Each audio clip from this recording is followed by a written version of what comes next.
வலைக்கும் பிள்ளைகள் எல்லாரும் ஜாயின் ஆகிக்கீங்களா?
அஸ்ஸலாமு பிள்ளைகள். நான் பேசுறது விளங்குதா? வலைக்கும் சலாம். விளங்குது மிஸ். ஆ, எல்லாரும் ஜாயின் ஆயிட்டீங்களா? ஆம் டீச்சர். இன்னும் ஜாயின் ஆகிறதுக்கு இருக்காங்களா?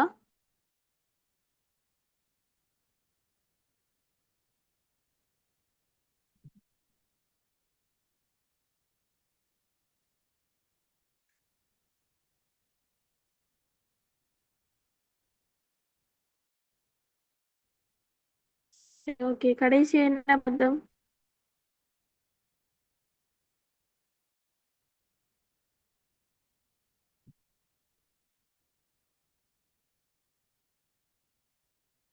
பேசுங்களேன்.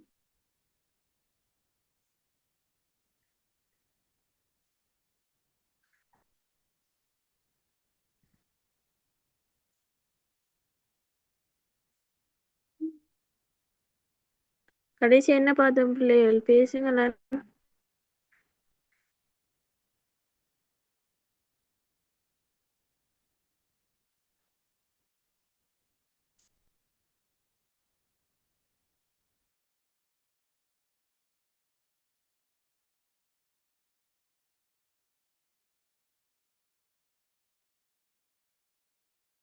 நேத்து படிச்சதா டீச்சர்?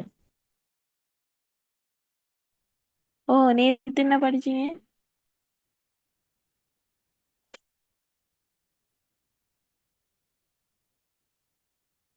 எந்த கேள்வி வேற பார்த்தீங்க?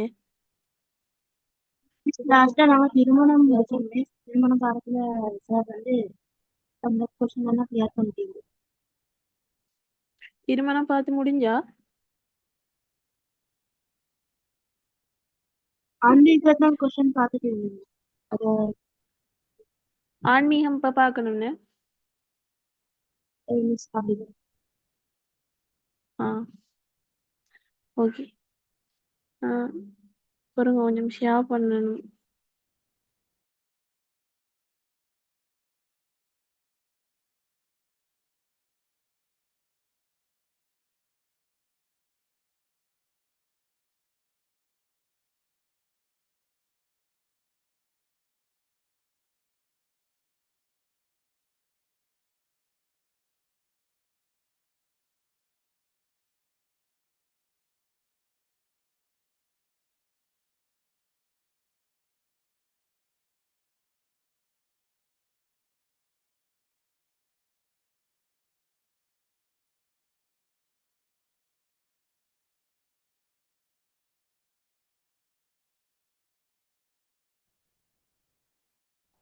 ஓகே பிள்ளைகள், பாருங்க. ஆன்மீக மேம்பாட்டிற்கான வழிமுறைகள் மற்றும் அவற்றுக்கு தடையாக அமையும் காரணிகளை எடுத்துக்காட்டி விளக்குக. அதானே கேள்வி?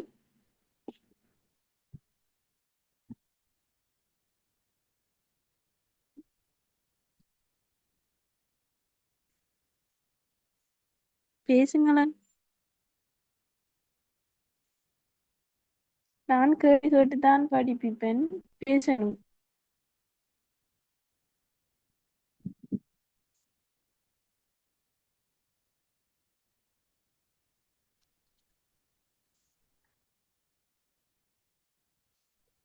ஸ்க்ரீன் ஷேர் பண்ணிடணும்.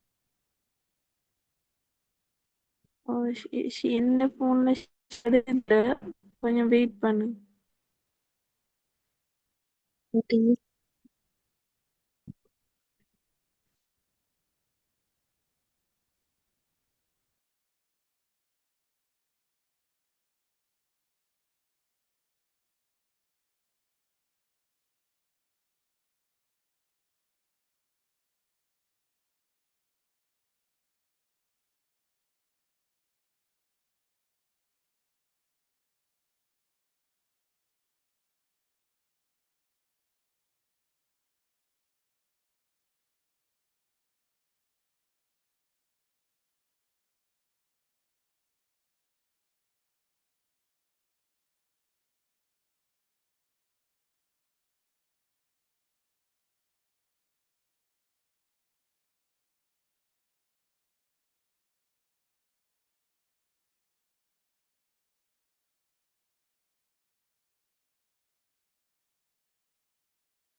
பிள்ளைகள் ஸ்கிரீன் ஷேர் பண்ணப்படுதில்ல.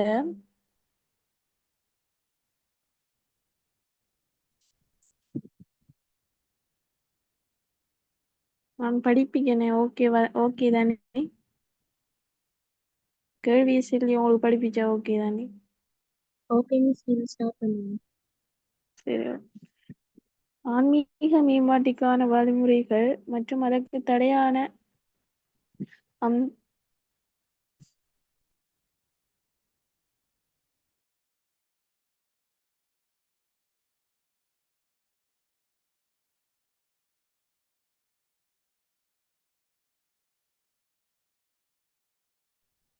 ஸ்கிரீன் ஷேர் பண்ணி பாருங்க.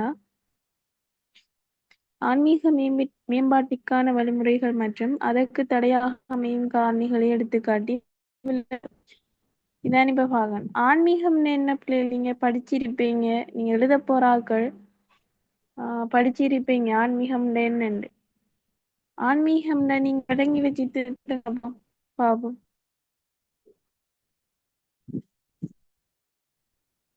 உள்ளத பரிசுத்த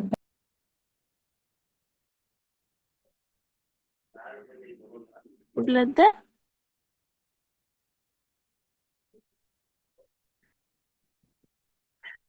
வழங்கல. திருப்பி ஒரு தரம் சொல்லுங்க.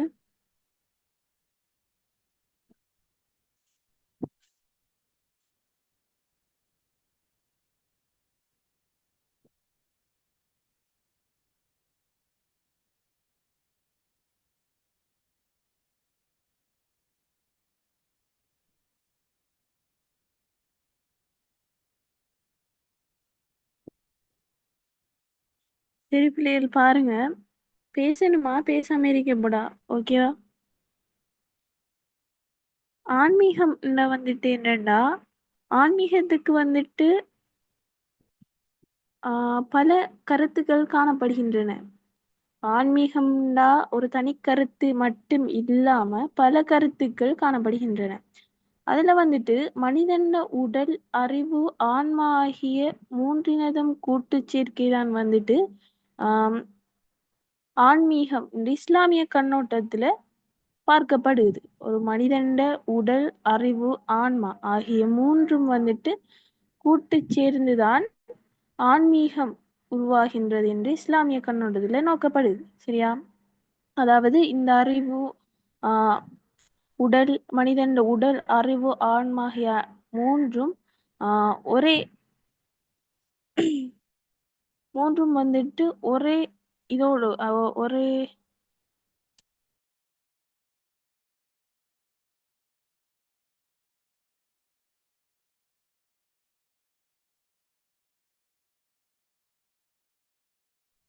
இம்மூன்றும் வந்துட்டு ஒரே சமநிலையோடு நோக்கப்படுது வந்துட்டு ஆன்மீகம்னு சொல்லப்படுது. சரியா? வழங்கிட்ட பிள்ளைகள்?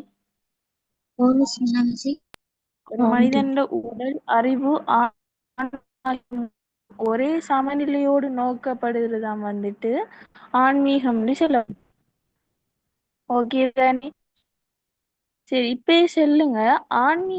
ஆன்மீகத்துக்கு வந்துட்டு மேம்பாட்டுக்கு உதவும் வழிமுறைகள் என்னென்ன? நீங்க படிச்சிருப்பீங்க. சொல்லுங்க, ஆன்மீக மேம்பாட்டுக்கான வழிமுறைகள் என்னென்னு. தௌபா, தக்வா, வரஹ், சூது, தவக்குல். தௌபா. ஓ, நீங்க சொல்ற விஷயங்கள் தான் சரியா. இப்ப இதுல கேள்விய பாருங்க. ஆன்மீக வழிமுறை. அப்ப வழிமுறைகளையும் கேட்டிருக்காங்க. ஆன்மீக மேம்பாட்டுக்கான என்ன செய்யணும்னா, ஆன்மீக மேம்பாட்டுக்கான வழிமுறைகளை சும்மா அந்த மேலோட்டமா வந்துட்டு போகணும். சரியா? அதை கேட்டுத்தான் அதற்கு தடையாக காரணிகளையும் அடுத்து. சரி, இப்ப ஆன்மீக மேம்பாட்டுக்கான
பேசணுமா? பேசுங்க.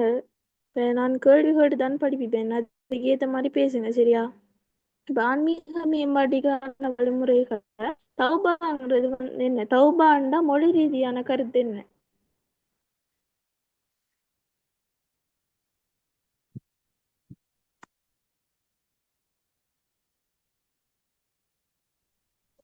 மீளுதல், திரும்புதல், பாவமன்னிப்பு பெறல். அப்ப நம்ம என்ன செய்யணும்னா தௌபா இந்த ஆன்மீக மேம்பாட்டுக்கான வழிமுறைகள் கூடயும் கொடுத்துதான் அதற்கு தேவையான காரணிகளையும் கொடுத்து வளர்க்கணும் சரியா? 10 மார்க்ஸ்க்குரிய கேள்விதானே. அப்ப வந்துட்டு தௌபா ஒரு ஆன்மீகம் என்ன ஆன்மா ஆகிய ஒரே சமநிலையில் செயல்படுது சரியா? இந்த ஆன்மீக மேம்பாட்டுக்காக வந்துட்டு ஆன்மீகத்தை மேம்படுத்தும் வழிமுறைகள் வந்துட்டு தௌபாங்கிறது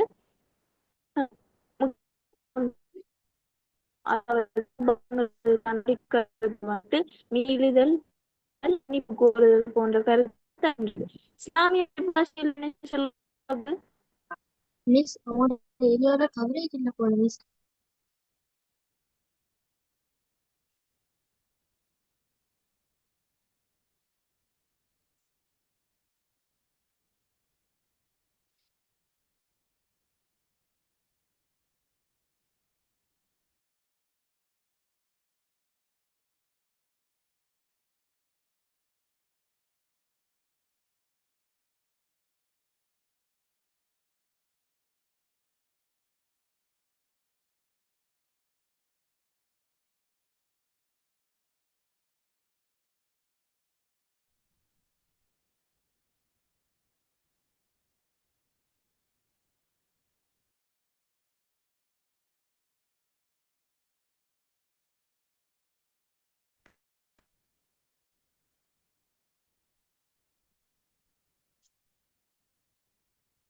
நான் பேசுறதுதாங்க பிள்ளைகள்.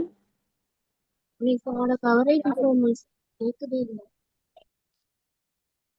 இது விளங்குது இல்லையா? வழங்குது டீச்சர். இப்பதான் கேக்குது, விளங்குதில்லை. ஃபர்ஸ்ட் எல்லாம் கேட்கல மிஸ், கவரேஜ் ஆச்சு போல. ஓகே. விளங்காட்டி செல்லணுமா? இல்லாட்டி நீங்க செட் பாக்ஸ்ல போடுங்க விளங்கலன்னு. ஓகே பேசுறது மிஸ். விளங்காட்டி செல்லுங்க. சரி. Okay miss. சரி இப்ப வந்துட்டு தௌபான் வந்துட்டு மீளுதல், திரும்புதல், மன்னிப்பு கோருதல் என பொருள்படுகின்றது. இஸ்லாமிய பாஷையில வந்து என்ன சொல்றாங்கன்னா ஒரு அடியான் வந்துட்டு இதுவரை காலமும் செய்து வந்த பாவங்களை விட்டு விட்டு இதுவரை காலம் புதிய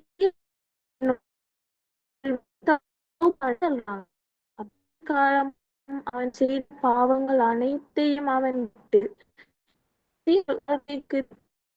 வாழ்க்கையை மீளுவதே பிள்ளைகள். இவ்வளவு கூட தானே இப்ப போறீங்க வழிமுறையோட தௌபா மொழி ரீதியான கருத்தையும் இஸ்லாமிய பாஷையும் கொடுத்து ஓகே. அடுத்தது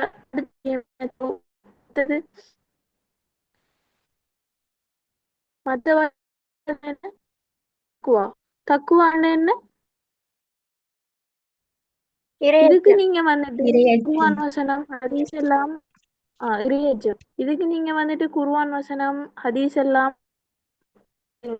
கடைசி கேள்வி அதுக்கு காரணிகள் எடுத்து விளக்குகிறார். அப்ப அதெல்லாம் குர்ஆன் வசனத்தை இல்லாட்டி ஹதீஸோ விளக்கலாம். இப்ப வந்துட்டு ஆன்மீக மேம்பாட்டுக்கான வழிமுறைகள்ங்க கூட நம்ம இதை வந்துட்டு கொஞ்சம் ஷோர்ட்டா கொடுத்துட்டு போவோம். சரி சரியா? ஆன்மீக மேம்பாட்டுக்கான வழிமுறைகள் என்ன? இப்ப தௌபாவை பார்த்தோம். அதுக்கு பிறகு தக்குவாங்க இறையச்சம். இறையச்சம் இதுக்கு மொழி ரீதியான கருத்து என்ன? இறையச்சம் தவிர்த்துக் கொள்ளல் எனும் கருத்துக்கள் என்ன செய்கிறது? இஸ்லாமிய பரிபாஷையில் என்ன சொல்லுவாங்க தக்குவாக்கு? அல்லாவின் கட்டளையை முடியுமான வரை எடுத்து நடப்பதும் தடுத்தவற்றை முழுமையாக தவிர்த்து கொள்ளும். அப்ப அல்லாஹ் சரியா? மற்றவற்றை முழுமையாக தடுத்துக் கொள்வதே என்னால படுகின்றது. இவ்வளவும் கொடுத்த உங்களுக்கு எப்படி ஒரு கேள்வி வந்தா இப்படி 10 மார்க்ஸுக்குரிய கேள்வி ஆக கடைசியில என்ன மென்ஷன் பண்ணி கேட்டிருக்காங்கன்றதுதான் பார்க்கணும். ஆன்மீக மேம்பாட்டுக்கான வழிமுறைகளை விளக்குக, ஆன்மீக மேம்பாட்டுக்கு ஒவ்வொன்றுக்கும் அல் குர்ஆன் ஹதீஸ் ஆதாரங்களை கொடுத்து விளக்கு.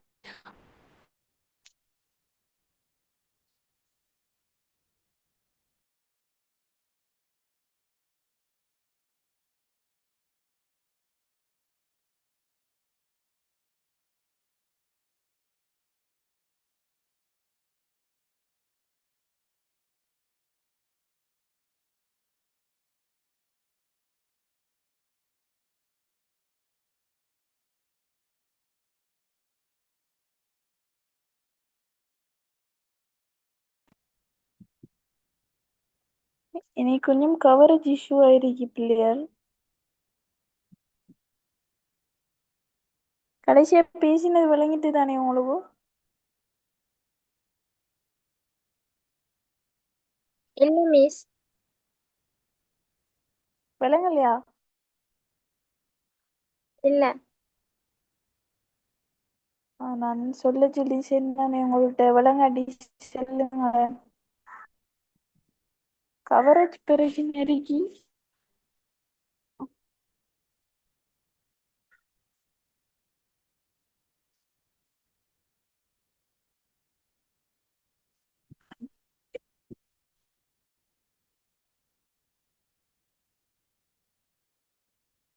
இப்ப பேசுறது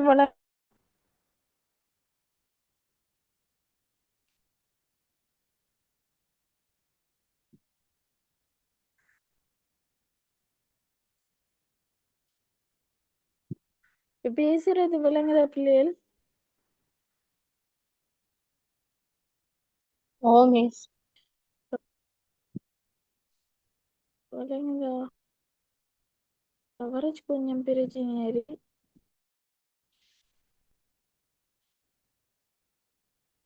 கிளியர் இல்லாம இருக்கிறேன்.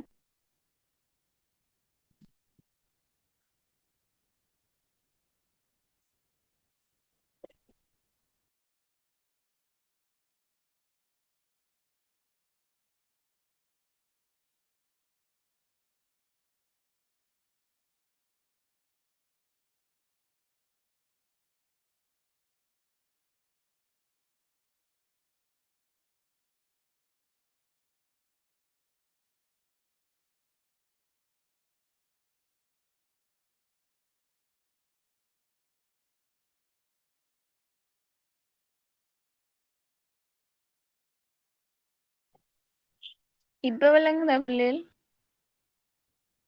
ஓ மிஸ். ஓகே. ஓம் டீச்சர்.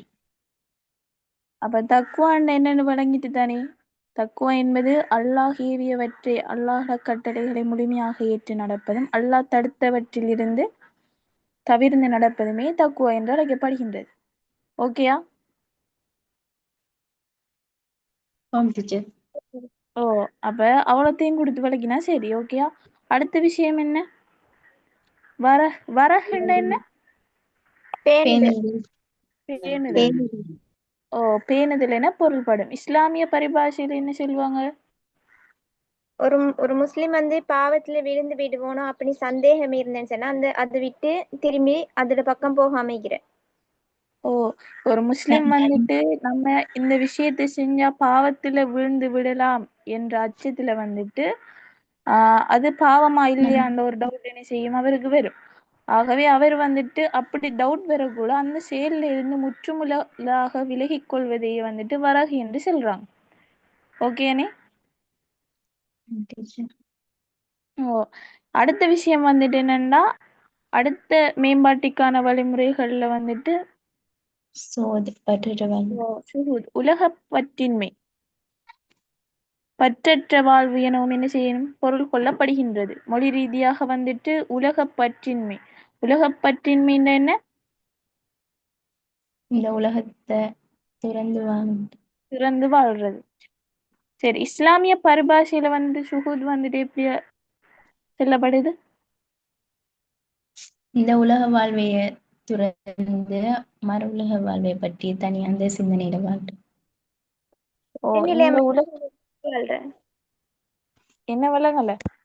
நடுநிலையாக இந்த உலகில் வாழுதல். நடுநிலைத்தன்மை பேணல். இறை கட்டளைகளை முழுமையாக ஏற்று நடப்பதற்காக உலக ஆசைகளை உள்ளத்தை விட்டு நீக்கி, இறைவண்ட கட்டளைகளை நம்ம ஏற்று நடக்கணும்ன்றதுக்காக வேண்டி உலக ஆசைகள்ல, அதாவது இந்த பணம், சொத்து, அந்த ஆசைகள்ல இருந்து உள்ளத்தை விட்டு நீக்கி மறுமை பற்றிய சிந்தனையுடன் வாழ்வதுதான் இந்த சுஹூத் என்று அழைக்கப்படுகின்றது. இன்னொரு தரம் சொல்லணுமா? இல்ல டீச்சர். இறை கட்டளைகளை முழுமையாக ஏற்று நடப்பதற்காக உலக ஆசைகளை உள்ளத்தை விட்டு நீக்கி மறுமை பற்றிய சிந்தனையுடன் வாழ்வதுதான் இந்த சுஹூத் என்று அழைக்கப்படுகிறது. சரியா? சுஹூத் என்னன்னு வழங்கிட்டு தானே. அடுத்தது வந்துட்டு என்ன? தவக்குல் என்ன? அல்லாஹ்விடம் வந்துட்டு சகல விடயங்களை பொறுப்பு சாட்டுறது. மொழி ரீதியாக கருத்து என்ன? தவக்குல் வந்துட்டு பொறுப்பு சாட்டுது. இஸ்லாமிய பரிபாஷையில என்ன சொல்றாங்க? ஒரு முஃமின் வந்து அவனோட விஷயத்தெல்லாம் செஞ்சு முயற்சி செஞ்சு போட்டு அல்லாஹ் இடத்துல பொறுப்பு சாட்டிட்டு இருக்கிறேன். ஓகே. இப்போ ஒரு அடியான் வந்துட்டு அவன்ட அன்றாட விடயங்களை நிறைவேற்றி விட்டு அல்லாஹ்விடம் வந்துட்டு பொறுப்பு சாட்டுற என்ன?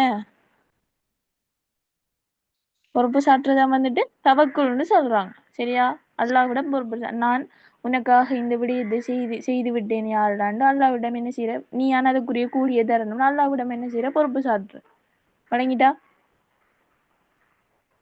டீச்சர். சரி, ஓகே. அடுத்த விஷயம்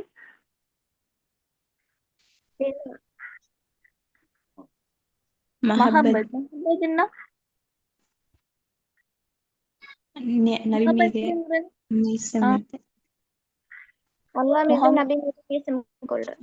நேசம் கொள்ளுதல், நேசம் வைத்தல் என்பன பொருள் கொள்ளப்படுகின்றது. இஸ்லாமிய பரிபாஷையில என்ன சொல்றாங்க?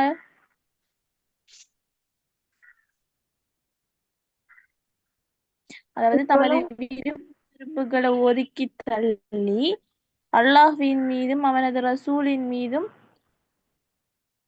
அன்பு வைத்து அவங்களோட கட்டளைக்கு முழுமையாக அடிபணிவதையே மஹப்பத் என்று சொல்றாங்க. சரியா?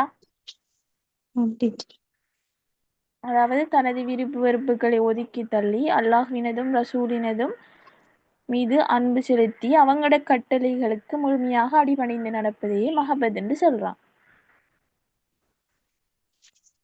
இது வழங்கிட்டு தானே உங்களுக்கு? அடுத்த விஷயம் வந்துட்டு ரிலா. இதுல வந்துட்டு ரிலாண்டா இறை திருப்தி.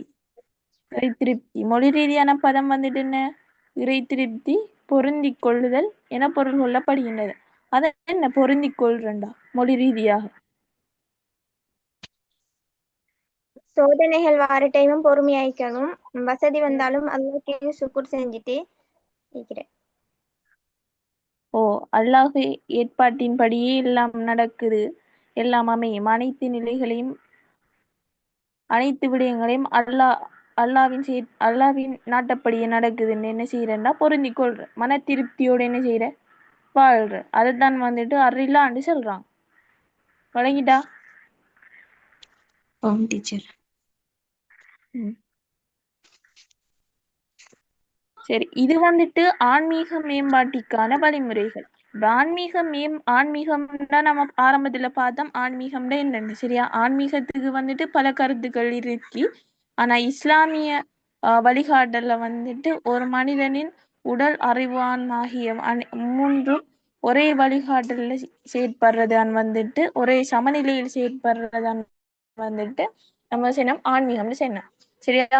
அடுத்தது ஆன்மீக மேம்பாட்டிற்கான வழிமுறைகளாக இப்ப நம்ம இவ்வளவு விஷயத்தையும் சும்மா மேலோட்டமா தான் எழுவுற. சரியா? நான் இப்ப பார்த்த மாதிரியா மொழி ரீதியான கருத்தையும் எழுதி இஸ்லாமிய பரிபாஷையும் என்ன செய்யற, எழுதிட்டு வர. அதுக்கு பிறகு இப்ப அடுத்த நம்ம கேள்விக்கு வந்தா பாருங்க, நம்மளோட கேள்வியை பாருங்க. ஆன்மீக மேம்பாட்டிற்கான வழிமுறைகள் மற்றும் அதற்கு தடையாக அமையும் காரணிகள். தடையாக அமையும் காரணிகள் அதைத்தான் வந்துட்டு என்ன செய்யணும், நம்ம எடுத்துக்காட்டி என்ன செய்யணும், விளக்கணும். அப்ப நம்ம இது இவ்வளத்தையும் எழுதி போட்டு ஏன்னா இவ்வாறான அம்சங்கள் வந்துட்டு ஆன்மீக மேம்பாட்டிற்கான வழிமுறைகளாக இருந்தாலும் அதற்கு தடையாக அமையும் அம்சங்களாக கீழ்வருவனவற்றை குறிப்பிடலாம் போட்டு அதற்கு தடையாகிற அம்சங்களை நம்ம என்ன செய்யணும், எழுதணும். இப்ப அதற்கு தடையான அம்சங்கள்ல முதலாவது அம்சம் அகம்பாவம். அகம்பாவம் என்ன?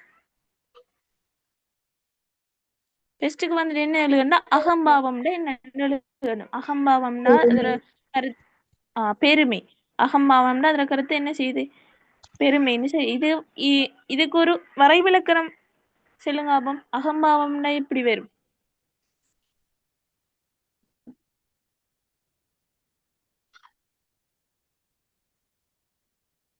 பெருமை வந்து அல்லாஹுக்குரிய ஆடை. அது இந்த உலகத்துல யார் அணியிறாங்களோ அவங்க வந்து நரகத்துல நுழைவாங்க. இது வந்துட்டு என்ன? ஹதீஸ். இப்ப அகம்பாவம்னா தற்பெருமை. தற்பெருமை வந்துட்டு மனிதனுக்கு வந்துட்டு இருக்கக்கூடாத ஒரு பண்பு தான் வந்துட்டு தற்பெருமை. சரியா? இந்த உண்மையில் இது இறைவனுக்குரிய பண்பாகும். அப்ப இறைவனுக்குரிய பண்பை என்ன செய்ய இயலாம், மனிதன் எடுத்துக்கொள்ளலாம். சரியா? அப்ப இறைவனுக்குரிய பண்பு தான் வந்துட்டு தற்பெருமை என்று சொல்றாங்க. மனிதனானவன் பலவீனமானவனாகவும் குறைபாடுகளை கொண்டவனாகவும் படைக்கப்பட்டுள்ளான் என்பதால் அவனுக்கு பெருமை கொள்வதற்கான வாய்ப்பில்லை. மனிதன் வந்துட்டு என்ன செய்யறான்னா ஒரு பலவீனமான குறைபாடுகளை கொண்டவனாகத்தான் இந்த பூமியில என்ன செய்யறான், மனிதன் படைக்கப்பட்டிருக்கின்றான். அப்ப அவனுக்கு தற்பெருமை கொள்ளும் ஒரு வாய்ப்பு இருக்க அவனுக்கு இல்லை. அந்த தற்பெருமை கொள்ற வாய்ப்பு வந்துட்டு நம்மளை படைச்ச அல்லாஹ்க்கு மட்டும்தான் இருக்கு. சரியா? ஏனெனில் அவன் பரிபூரமான நிலையில் படைக்கப்படவில்லை. அவன் வந்துட்டு பெருமை கொள்ளும் விடயமான மனிதன் வந்துட்டு ஒரு பரிபூரமான நிலையில படைக்கப்பட்டிருக்கின்றான்.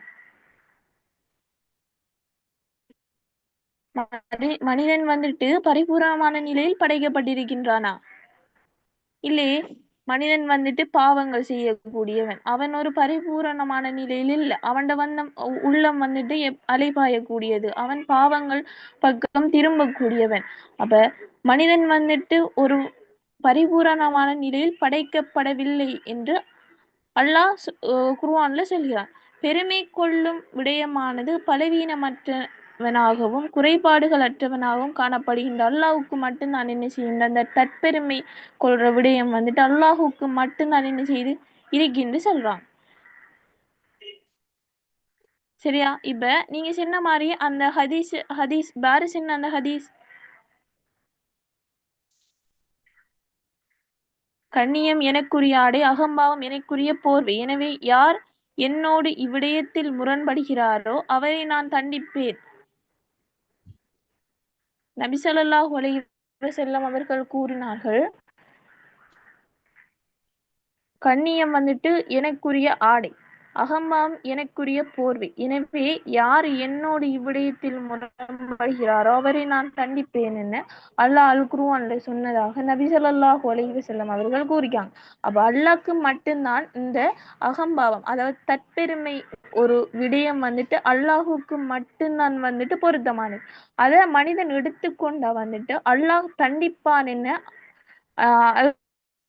கூறியதாக நபி ஸல்லல்லாஹு அலைஹி வஸல்லம் அவர்கள் என்ன செய்யறாங்கன்னா ஒரு ஹதீஸ்.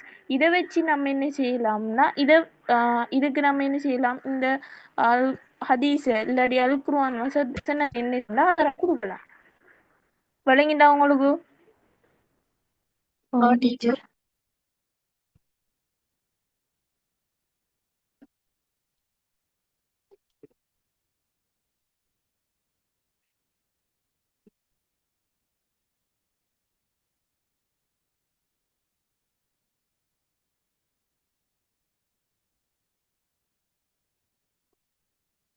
இப்ப பெருமை வந்துட்டு மனிதனிடம் எவ்வாறு உருவாகின்றது? அவன் தற்பெருமை கொண்டவனாக இருக்கான். அவன்கிட்ட பெருமை வந்துட்டு எவ்வாறு எந்த டைம்ல ஒரு மனிதனிட்ட வந்துட்டு பெருமை உருவாகின்றது? செல்வங்கள்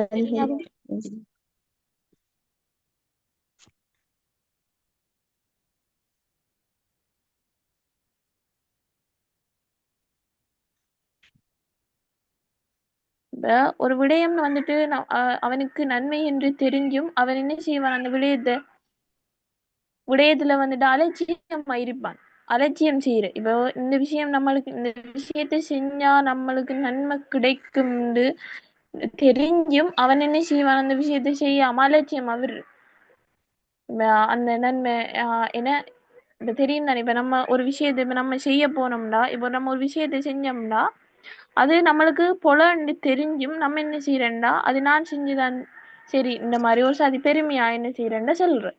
விளங்கிட்டா? டீச்சர்.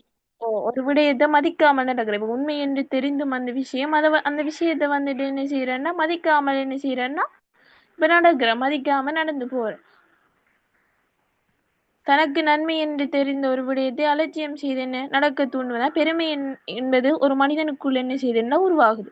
இதன் மூலம் அவன் வந்துட்டு அழிவையே தேடிக்கொள்வான் என்று நபி அவர்கள் கூறினார்கள். அப்ப இந்த தற்பெருமை கொள்றதால ஒரு மனுஷன் வந்துட்டு அழிவை தேடிக்கொள்வான் என நபி அவர்கள் சொல்லிக்காங்க. இப்ப அகங்காரம் பிடித்தவர்களில் பதியப்பட்டவர்களுக்கு நேர்ந்த கதி தனக்கும் நேரும் வரை மனிதன் பெருமை அடித்துக் கொண்டே இருப்பான். இப்ப அகம்பாவம் பிடித்தவருக்கு அல்லாஹ் கொடுத்த தண்டனை, அதாவது தண்டனை தனக்கு நேரும் வரை என்ன செய்வான்டா மனிதன் வந்துட்டு பெருமை அடித்துக் கொண்டே இருப்பான் என நபி அவர்கள் என்ன செய்யறாங்கன்னு சொல்றாங்க. இதையும் வந்துட்டு அல் குர்ஆன் வசனமா என்ன செய்யலாம், நம்ம எழுதலாம். விளங்கிட்டா? இப்ப உங்களுக்கு விளங்கிட்டா? அகம்பாவம்டா இப்படி கொடுத்து போட்டு அல் குர்ஆன் ஹதீஸ் ஆதாரத்தை வச்சு விளக்கினா சரி. நீங்க பெருசா விளக்கணும்ன்ற அவசியம் இல்லை. சரியா? அல் குர்ஆன் ஒரு அல் குர்ஆன் வசனத்தையும் ஒரு ஹதீஸையும் வச்சு விளக்கினா போதும். பெருமை பிடித்து திரிப்பவர்கள் சுவனத்தில் நுழைய மாட்டார்கள். இன்னொரு குர்ஆன் வசனம் அந்த குர்ஆன் வசனம் வருது பாருங்க. பெருமை பிடித்து திரிப்பவர்கள் வந்துட்டு சுவனத்துல நுழைய மாட்டார்கள், அவர்களுக்கு இடம் நரகம் என்பதை அல் குர்ஆன் வசனம் பல இடங்கள்ல வந்துட்டு என்னென்ன செய்யுதுன்னா உணர்த்துகின்றது. அதுல அந்த குர்ஆன் வசனத்தை பாருங்க. அந்த மறுமையின் வீட்டை பூமியில் அகம்பாவத்தையும் குழப்பத்தையும் நாடாதவர்களுக்கும் அதை நாம் சொந்தமாக ஆக்கி விடுவோம். இன்னும் நல்ல முடிவு பயபக்தி உடையவர்களுக்கு தான் அல்லாஹ் குர்ஆன்ல சொல்றேன். அப்ப மறுமையில சுவனத்தை வந்துட்டு அகம்பாவத்தையும் குழப்பத்தையும் நாடாதவர்களுக்குத்தான் அல்லாஹ் என்ன செய்யறான்னா சொந்தமாக்கி வச்சிருக்கின்றான். சரியா? இன்னும் நல்ல முடிவு வந்துட்டு பயபக்தி உடையவர்களுக்கு. அப்ப அகம்பாவம் பிடித்தவர்களுக்கு நரகம்தான் கிடைக்கும் என்றதுல வந்து இதென்ன செய்யுதுன்னா உணர்த்துகின்றது. விளங்கிட்டா? டீச்சர்.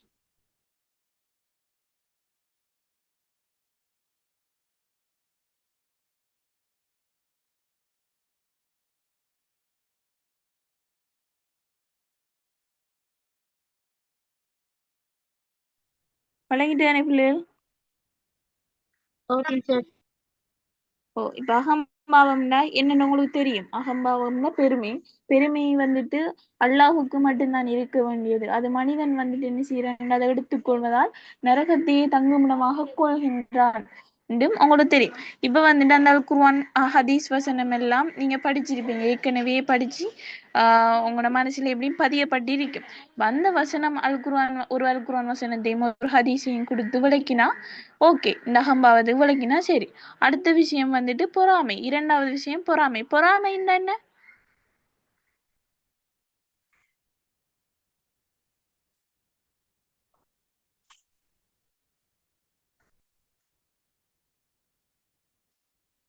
பேசணும் பிள்ளையால். ஒரு இடத்துல வந்து அந்த ஒருத்தருக்கு கூட இதை பார்த்து நாங்க வந்து மனசால சொல்றது. ஓ,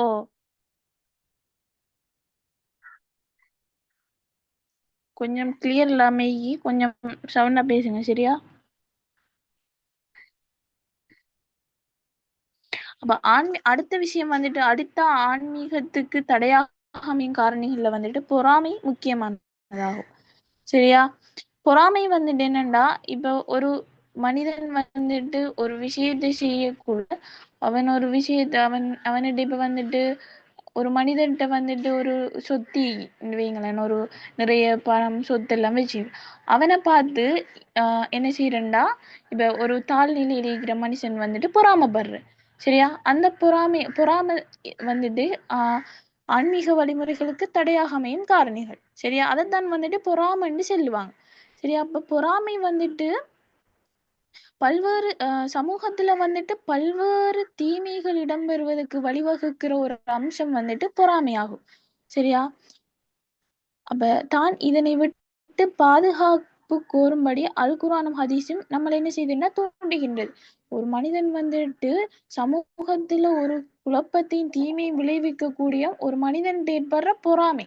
சரியா, அதை விட்டு நீங்குமாறு அல் குர்ஆன் வசனம் ஹதீஸும் வந்துட்டு என்ன செய்யுதுன்னா நம்மளுக்கு என்ன செய்யுதுன்னா பரிந்துரை செய்கின்றது.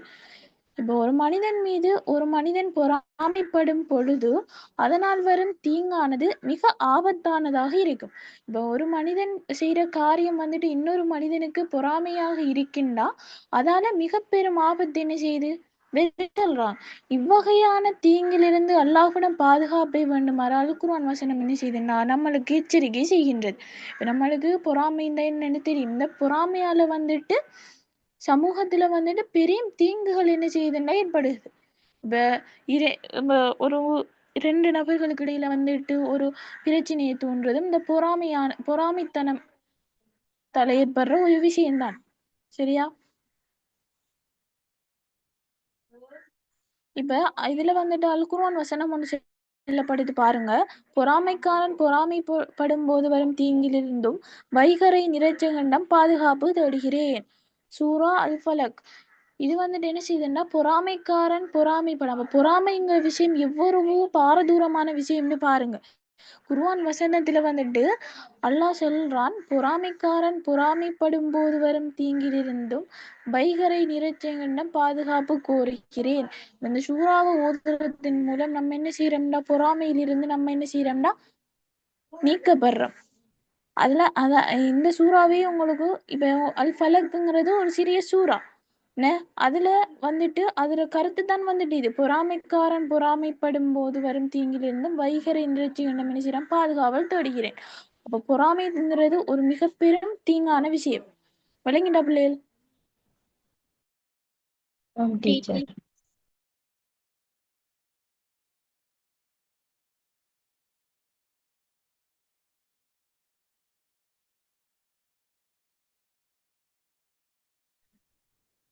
அடுத்த பாருங்க, பொறாமை ஒரு முஸ்லிமிடம் வந்துட்டு இருக்கக்கூடாத ஒரு பண்பு தான் பொறாமை. விளங்கிண்டா? இத பத்தி நபி அவர்கள் பின்வருமாறு எச்சரிக்கை செய்துள்ளார்கள் பாருங்க. ஒரு மனிதன் உடம்பில் அல்லாஹ்வின் பாதையில் பட்ட தூசும் ஒரு மனிதன் உடம்புல வந்துட்டு அல்லாஹ்வோட பாதையில் பட்ட தூசும் நரக நெருப்பும் ஒன்றிணைக்கப்பட மாட்டாது. ஒரு மனிதனின் உள்ளத்தில் ஈமானும் பொறாமையும் ஒன்று சேரமாட்டாது.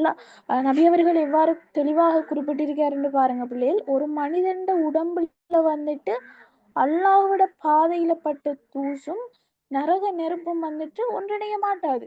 சரியா, அப்ப அல்லாஹ்வோட பாதையில ஒரு மனிதன் செல்றான்டா அவனுகிட்ட வந்துட்டு நரக நெருப்பு நரக இந்த விஷயம் வந்துட்டு அவனோட ஒன்றிணைக்கப்பட மாட்டாது. அதே போல ஒரு மனிதன் உள்ளத்துல வந்துட்டு ஈமானும் பொறாமையும் வந்துட்டு ஒன்று சேர மாட்டான். அப்ப ஈமானுடைய ஒரு மனிதன் உள்ளத்துல வந்துட்டு பொறாமைத்தனம்ங்கிற ஒரு விஷயம் வந்துட்டு இருக்காது. நபி அவர்கள் என்ன செய்யறாங்கன்னா குறிப்பிடுறாங்க. இப்ப பொறாமை மனிதன் செய்யும் செயல்களை வீணாக்கி விடுகின்றது. இப்ப பாருங்க, பொறாமையால வந்துட்டு ஒரு மனிதன் நல்ல விஷயம் செய்தாலும் அவன் பொறாமைப்படுறதால வந்துட்டு அவன் நல்ல விஷயமும் என்ன செய்யுதுன்னா அழிக்கப்பட்டு விடுகின்றதுன்னு சொல்லப்படுது. சரியா,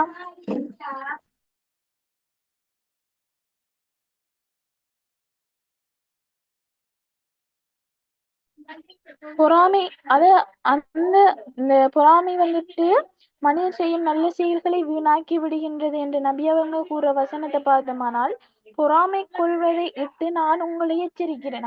நபியவர்கள் எப்படி சொல்றாங்கன்னா ஒரு மனிதன் வந்து கொள்வதிலிருந்தும் நபி அவங்க வந்துட்டு என்ன செய்யறாங்க எச்சரிக்கிறாங்க அவங்கள. ஏண்டா நெருப்பு விறகை சாப்பிடுவது போல பொறாமை வந்துட்டு அவங்க செய்யற நன்மையான காரியங்கள் அனைத்தையும் என்ன செய்யுதுன்னா பொறாமை வந்துட்டு அழித்து விடுகின்றது என்று சொல்றாங்க. வழங்கிட்டா பிள்ளைகள்? நெருப்பு வந்துட்டு விறகை தின்பது போலத்தான் பொறாமையும் வந்துட்டு ஒரு மனுஷனிட்ட வந்துட்டு நன்மையான காரியங்களை முற்றுமுழுதாக என்ன செய்யுதுன்னு அழித்து விடுகின்றது. அப்ப உங்களுக்கு லேசானால் குர்ஆன் வசனம் ஹதீஸ் எல்லாம் தந்தி இப்ப நீங்க இதை போட்டு விளக்கினாலே காணும் உங்களுக்கு வழங்கிட்டா. நீங்க இப்ப வந்துட்டு பந்தி பந்தியா வளர்க்கணும் அப்படின்னு எல்லாம் இல்லை. சரியா? இப்ப அகம்பாவம் என்ன, பொறாமைன்னா என்ன அப்படின்னு செய்யலாம். கொஞ்சம் கொஞ்சம் ஒரு குர்ஆன் வசனம் இல்லாட்டி ஒரு ஹதீஸ் இதை கொடுத்து என்ன செய்யலாம்னா விளக்கலாம். விளங்கிட்டா பிள்ளைகள்? நீங்க பெருசா யோசிக்க தேவையில்லை. சரியா? உங்களுக்கு தெரிஞ்ச விஷயம் தானே எல்லாம். அதை நீங்க வச்சு என்ன செய்யறேன்னா விளக்குற அவ்வளவுதான். விளங்கிட்டு தானே? இவ்வளவும் கொடுத்தா காணும். நீங்க மேலதிகமா விஷயம் கொடுக்க தேவையில்லை. சரியா? இப்ப தனித்தனியா வந்துட்டு பொறாமைண்டா என்ன, பொறாமை இப்ப ஆன்மீக ஆன்மீகத்துக்கு தடையான அம்சங்கள்ல வந்துட்டு பொறாமை எடுத்துக்காட்டி விளக்குன்னா நீங்க அது தனியா பொறாமைன்றதை மட்டும் விளக்கினா சரி. இது அப்படி கேட்கலையே, அதற்கு தடையாக அமையும் காரணிகளை எடுத்துக்காட்டி விளக்குகண்டுதான் காட்டி. அப்ப அதுக்கேற்ற மாதிரி தான் நம்ம விளக்கணும். சரியா? மூணாவது வந்துட்டு பேராசை. பேராசைன்னா என்ன பிள்ளைகள்? அளவுக்கு அதிகமா ஆசைப்படுறது. அளவுக்கு அதிகமா ஆசைப்படுற. இப்ப ஒரு மனிதன் வந்துட்டு ஒரு நடுநிலை தன்மையில் இருக்கான்.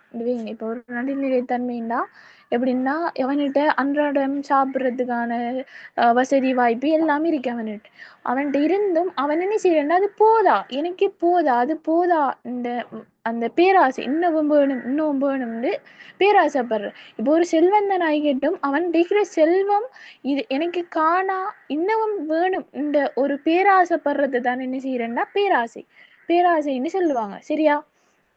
இன்னும் வேணும், அதை விட அதிகமாக தேவை மனிதன் நினைச்சாண்டா அது வந்துட்டு பேராசைன்னு சொல்றாங்க.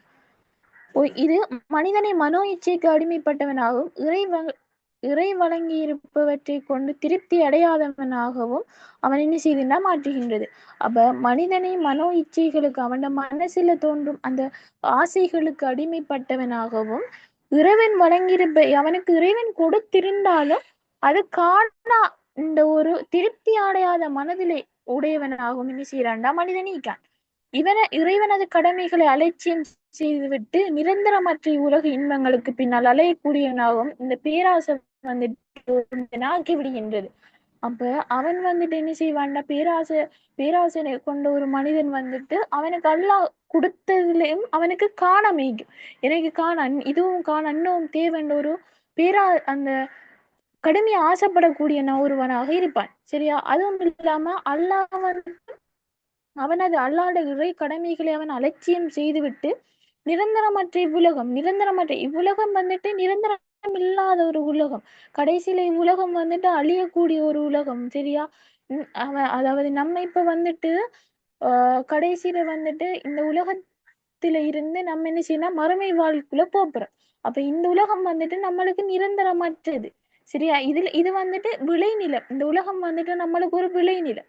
சரியா? இதெல்லாம் வந்துட்டு என்ன செய்யணும், நம்ம நன்மையான காரியங்களை செய்து என்ன செய்யணும்னா மறுமைக்கு போய் ஒரு சுவர்க்கத்தை அடையக்கூடிய ஒருவனாக நம்ம மாறணும்.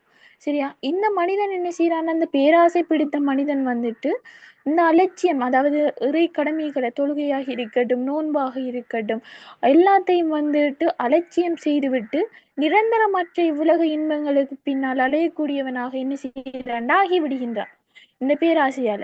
விளங்கிட்டா பிள்ளைகள்?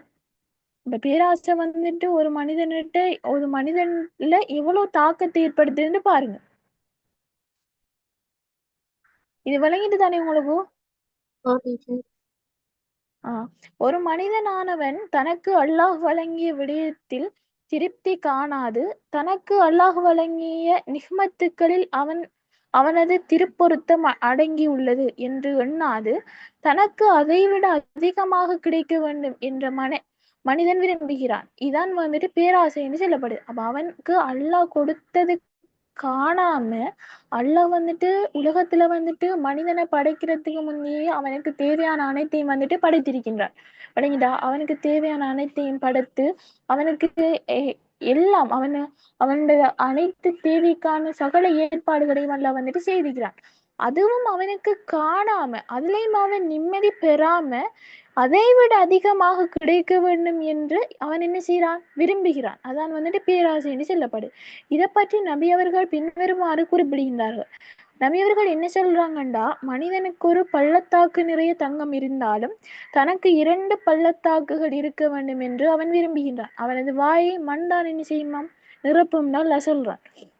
அப்ப ஒருவனுக்கு வந்துட்டு ஒரு பள்ளத்தாக்கு நிறைய தங்கம், ஒரு பள்ளத்தாக்கு நிறைய தங்கத்தை கொண்டு குவிச்சாலும் அதுக்கான அதை விட இன்னும் தேவை என்று சொல்றான். அப்ப அந்த பேராசை பிடித்த மனிதனின் வாயை மண்தான் நிரப்பும் என நபியவர்கள் என்ன செய்யறாங்க, குறிப்பிடுகின்றார்கள்.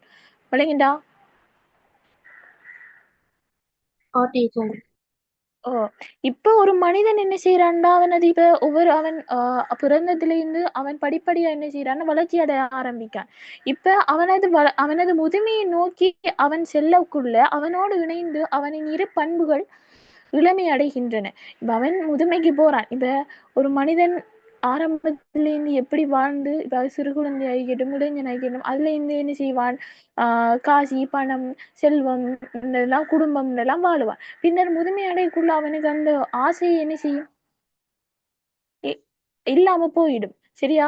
ஆனால் அவனோடு இணைந்து அவனது இரு பண்பு இளமை பெறுகின்றது. அவனுக்கு இன்னும் 2 பண்பு அவனுக்கு கூட என்ன செய்யுதுன்னா வளர்ச்சி அடைகின்றது. இப்ப சில மனிதர்களை பாருங்க நீங்க, வயசானாலும் வந்துட்டு அந்த பண ஆசையும் அந்த பேராசையும் அவங்கள விட்டு என்ன செய்யாது, போகாது.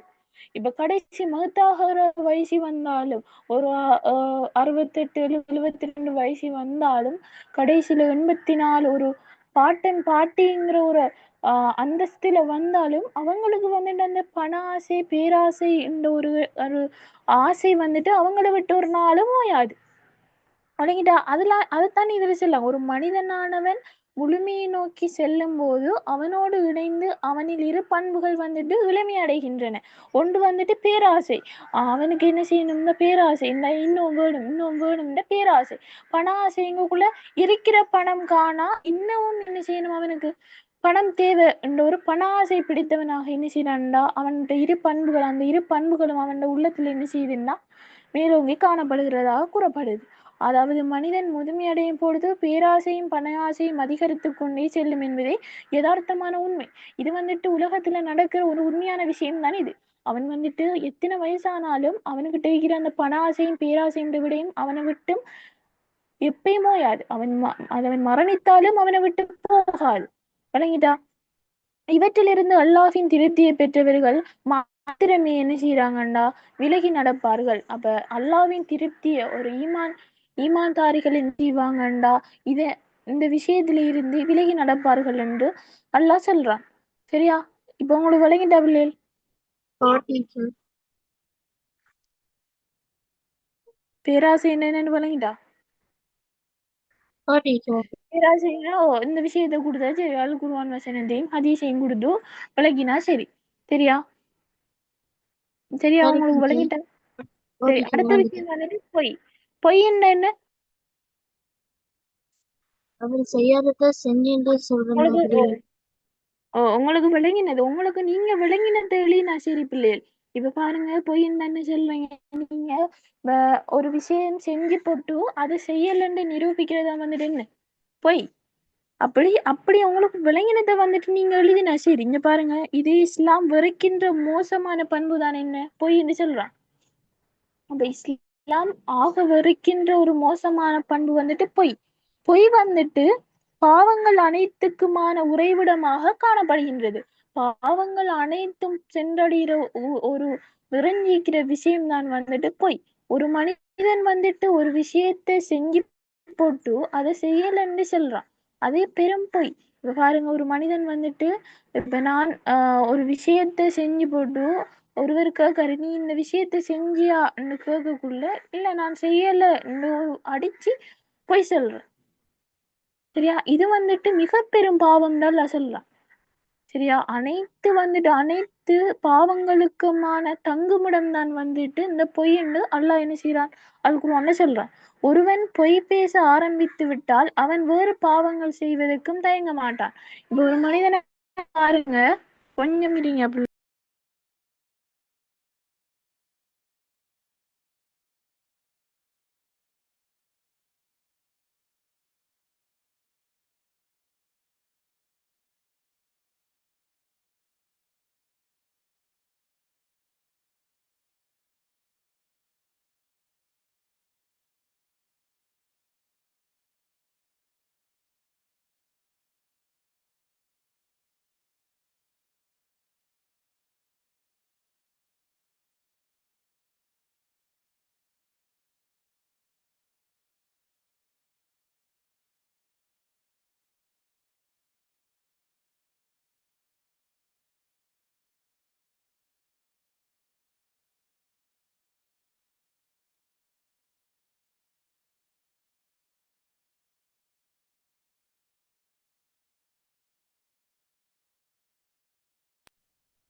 சரி பாருங்க பிள்ளைகள்,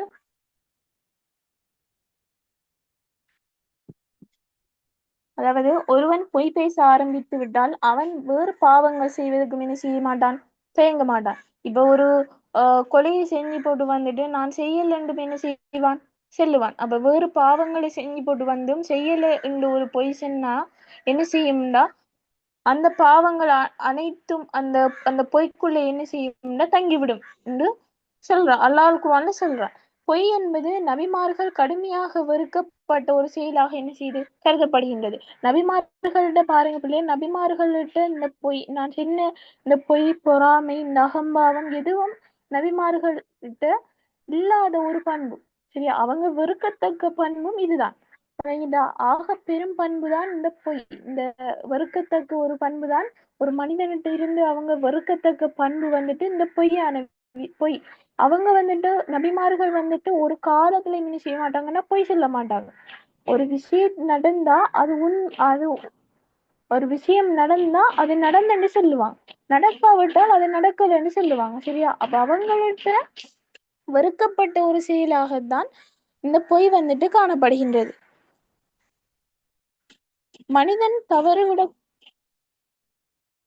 மனிதன் வந்துட்டு தவறு செய்யக்கூடியவன் என்று கருதும் இஸ்லாம் மனித பலவீனங்கள் அவனை ஆட்கொள்ளும் என்பதை மறுக்கவில்லை. ஆனால் பொய் ஒரு முஸ்லிமிடம் இருக்கவே கூடாத பண்பனை இஸ்லாம் வந்துட்டு என்ன செய்திருந்தா எடுத்து கூறுகின்றது. சரியா, இப்ப பாருங்க, நபியவங்க கூறுறாங்க, நபி ஸல்லல்லாஹு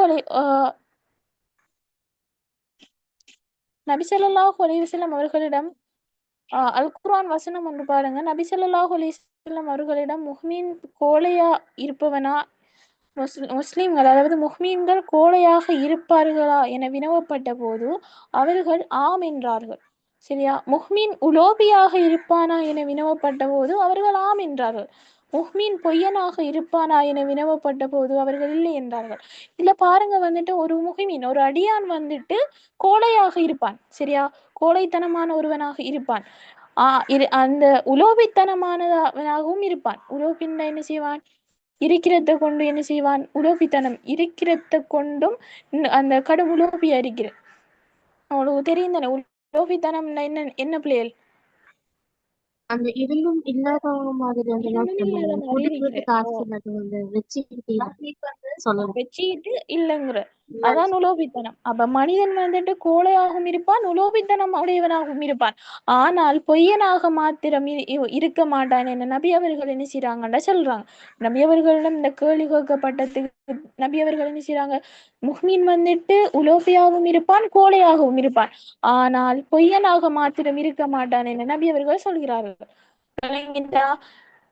இப்ப பாருங்க, சிறு சிறு விடயங்களை கூட பொய்யை தவிர்க்க வேண்டும் என்பது இஸ்லாத்தின் கட்டளை. அப்ப நம்ம சொல்ற சின்ன சின்ன விஷயம், இப்ப ஒரு வீட்டுல இருந்தாலும் சரி, நம்ம வீட்டுல பாருங்க, இப்ப அம்மா ஒரு சரி அம்மாவுக்கு தெரியாம இப்ப ஒரு காசை எடுத்துட்டோம்னு வைங்க, அது நம்ம செய்யற சிறு சிறு விஷயம்.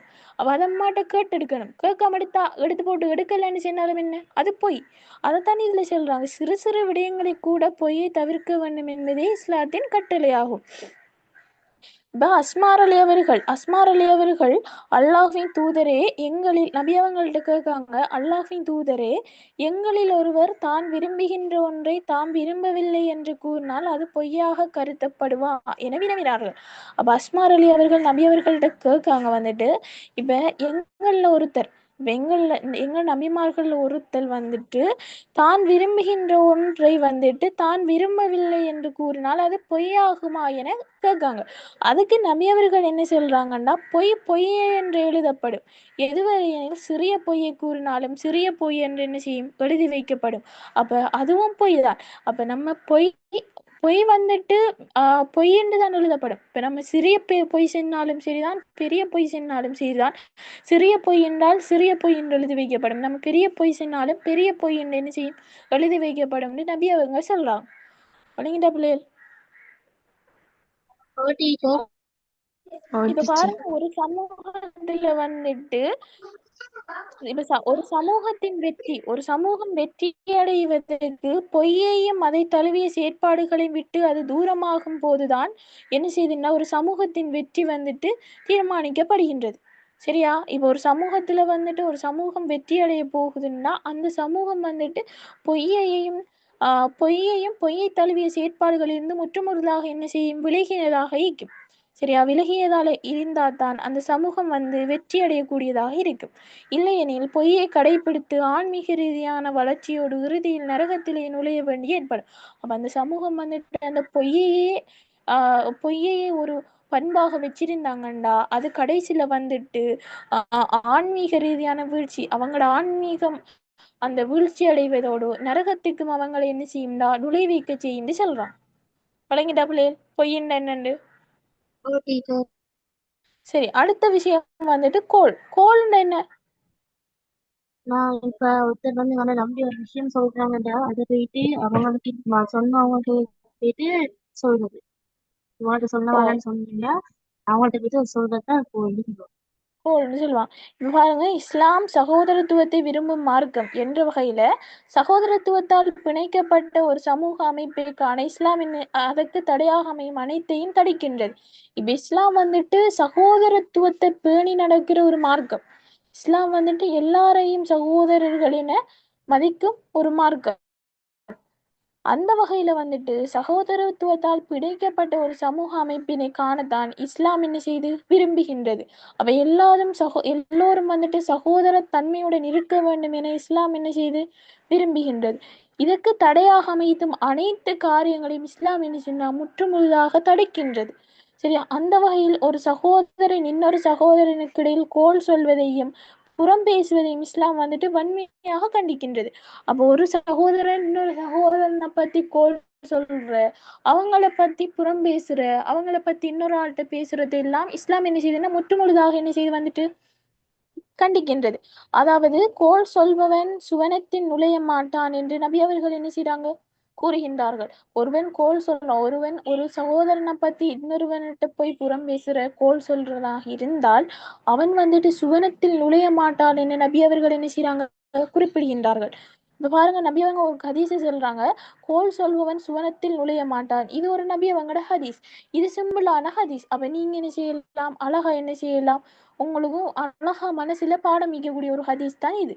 வழங்கிட்டா? இப்படி சிம்பிளான ஹதீஸ் அல் குர்ஆன் வசனங்களை போட்டு தான் என்ன செய்யணும், நம்ம என்ன செய்யணும், விளக்கணும். அதுவும் விளக்குற பெரிய வேலை இல்லையே. அல் குர்ஆன் வசனத்தை சொல்லி போட்டு இவ்வாறு இந்த ஹதீஸ் மூலம் என்ன செய்வான்டா இப்படி புறம் பேசுபவன் இல்லாட்டி கோல் செல்பவன் வந்துட்டு நரகத்தின் நுழைவான் என அல் குர்ஆன் வசனம் எடுத்துரைக்கின்றது. அந்த அவ்வளோத்தையும் விளக்கினா சரி. சரியா? இப்ப அடுத்த விஷயத்த பாருங்க. நபி அவங்க சொல்றாங்க, இரு புதைகுழிகளை கடந்து செல்லும் போது நபி அவங்க ஒரு நாள் என்ன செய்யறாங்கன்னா இரு புதைகுழிகளை கடந்து செல்றாங்க. சரியா? போது இவர்கள் இருவருமே வேதனை செய்யப்படுகின்றார்கள். அப்ப நபி அவர்கள் வந்துட்டு புதைகுழிகளை கடந்து செல்லும் போது இருவருமே அந்த புதைகுழிகளுக்குள்ள இருக்கிற இருவருமே வேதனை செய்யப்படுகின்றனர் சொல்றாங்க. பெரிய விடயத்துக்காக தண்டிக்கப்படவில்லை. அவங்க வந்துட்டு பெரிய விடயத்துக்காக தண்டிக்கப்படவில்லை. இவர்களில் ஒருவர் கோல் சொல்லி திரிபவராக இருந்தால் அடுத்தவர் சிறுநீர் கழித்து விட்டு சுத்தம் செய்யாதவராக இருந்தார். அப்ப நபி அவங்க என்ன செய்யறாங்கன்னா ஒரு நாள் புதைகுழிகளை கடந்து சொல்றாங்க. அந்த வழியில 2 பேரும் அந்த 2 புதைகுழிகளுக்கு இந்த அகலம் வேதனை செய்யப்பட்டு கொண்டிருக்காங்க. சரியா? அப்ப நபி அவங்க சொல்றாங்க, இவங்க வந்துட்டு பெரும் பாவத்துக்காக பெரிய ஒரு விடயத்துக்காக இவங்க தண்டிக்கப்படவில்லை. இவங்க வந்துட்டு சிறு சிறு பாவத்துக்காக என்ன செய்யறாங்கன்னா தண்டிக்கப்படுகிறாங்க. ஒரு ஆள் வந்துட்டு கோல் சொல்லி திரிஞ்சிக்காரு, இன்னொரு ஆள் வந்துட்டு சிறுநீர் கழித்து விட்டு சுத்தம் செய்யாதவர் என்றும் நபி அவர்கள் என்ன செய்யறாங்க கூறாங்க. அப்ப இந்த ஹதீஸின் மூலம் நபி அவங்க என்ன செய்யறாங்கன்னா அந்த கோல் சொல்பவருக்கு வந்துட்டு புதைகுழியிலையும் அல்லாஹ் வந்துட்டு என்ன செய்யறாண்ட தண்டனைகளை வழங்குறாண்டு இந்த ஹதீஸ் மூலம் என்ன செய்து நம்மளுக்கு எடுத்துக்காட்டப்படுகின்றது. வழங்கிட்டா பிள்ளைகள்? இப்படிதான் வந்துட்டு ஹதீஸை விளக்குறோம். வழங்கிட்டா உங்களுக்கு? ஓ டீச்சர். சரி, அடுத்த ஒரு விஷயத்த பாருங்க.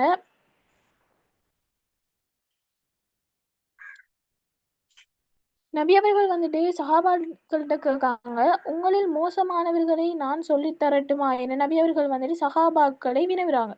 அதுக்கு அவர்கள் ஆம் என்றனர். அப்போது நபி அவர்கள் கோல் சொல்லி திரிபவர்கள், நண்பர்களை பிரித்து வைப்பவர்கள், நிரபராதியிடம் குறை தேடுபவர்கள் என்றார்கள். இவங்களாம் வந்துட்டு அதிகமாக என்ன செய்யறாங்கண்டா மோசமானவர்களாக, அதாவது உலக வாழ்க்கையில வந்துட்டு இந்த கோல் சொல்லி திரிபவர்கள் வந்துட்டு மிகவும் மோசமானவர்கள், அல்லாவிடத்துல மிகவும் மோசமாக கருதப்படுபவர்களாக இருக்காங்க. சரியா? அதுல வந்துட்டு நபி அவங்க 3 பேரை சொல்றாங்க. ஒண்ணு வந்துட்டு கோல் சொல்லி திரிபவர்கள், அடுத்தது வந்துட்டு நண்பர்களை என்ன செய்யற பிரித்து வைக்கிற. இப்ப ஒரு நண்பனை பத்தி இன்னொரு நண்பன்கிட்ட போய் சொல்லி பிரித்து வைக்கிற. இப்ப இவர்கிட்ட நல்லா கதைச்சு போட்டு இவரை பத்தி போய் மத்தவர்கிட்ட என்ன செய்யறேன்னா கதைச்சு என்ன செய்யறேன்னா அவரை பிரிச்சு வைக்கிறேன். சரியா? அடுத்தது வந்துட்டு நிரபராதியிடம் வந்துட்டு குறைகளை தேடுற. இப்ப ஒரு நிரபராதி இருக்காருன்னா ஒரு பாவமும் ஒரு ஒரு பாவமும் செய்யாத ஒருவர்கிட்ட வந்துட்டு குறைகளை தேடுற. நீ இப்படி பாவம் செஞ்சிக்க, இப்படி செஞ்சிப்பா இன்னொரு குறைகளை தேடுற. அப்ப இதுல 3 பேரை மென்ஷன் பண்ணி என்ன செய்யறாங்க, நபி அவங்க வந்துட்டு சொல்றாங்க, இந்த ஹதீஸை முன்வைக்காங்க. சரியா? இதன் மூலம் என்ன செய்யறாங்கன்னா கோல் சொல்லி திருப்புபவர்கள் நபி அவர்களிடம் மிகவும் மோசமானவர்களாக கருதப்பட்டார்கள் என்றால் குர்ஆன் வசனம் அந்த ஹதீஸ் வசனம் எடுத்துரைக்கின்றது என்று விளக்கினா சரி. சரியா பிள்ளைகள்? விளங்குதானே உங்களுக்கு எல்லாம்? டீச்சர். விளங்காட்டி சொல்லணும். சரியா? சரி டீச்சர். சரி.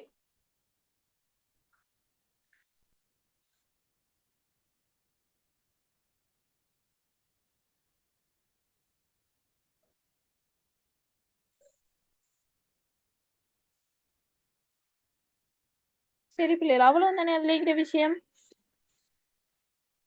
டீச்சர். இப்படி கொடுத்து விளக்கினா சரி. சரியா? கொஞ்சம் இருங்க பிள்ளைகள்.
சரி பிள்ளையால், இப்படித்தான் கேள்விக்குரிய விட எழுதுகிறேன். சரியா?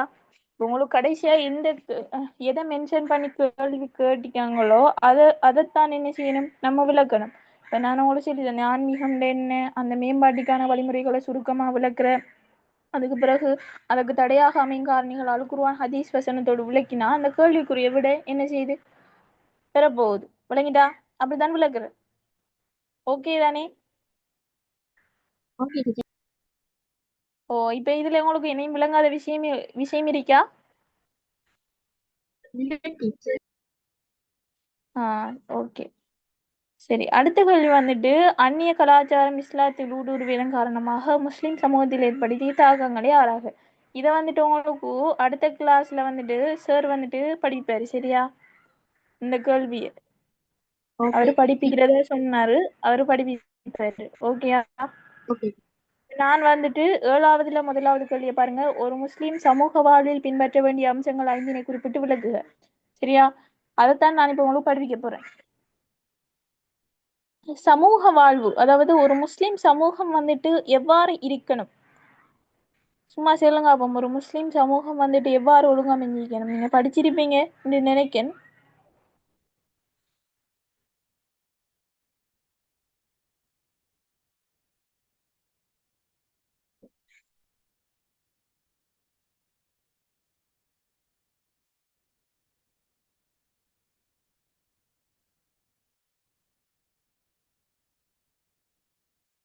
சமூகத்தோடு ஒற்றுமையாக சமூகத்தோடு ஒற்றுமையாக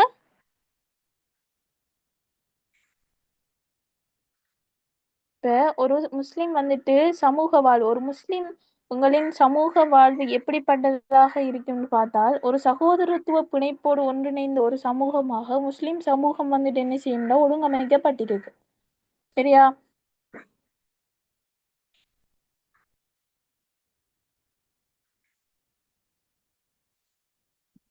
விளங்கிட்ட பிள்ளைகள்? ஓம் டீச்சர். ஓ, இஸ்லாம் ஒரு சம்பூரணமான வாழ்க்கை திட்டம். அது மனித சமூகத்துக்கு அருளப்பட்ட இறுதி வேதம். அல்லாஹ்விடம் அங்கீகரிக்கப்பட்ட ஒரே ஒரு சத்திய மார்க்கம் தான் வந்துட்டு இஸ்லாம்.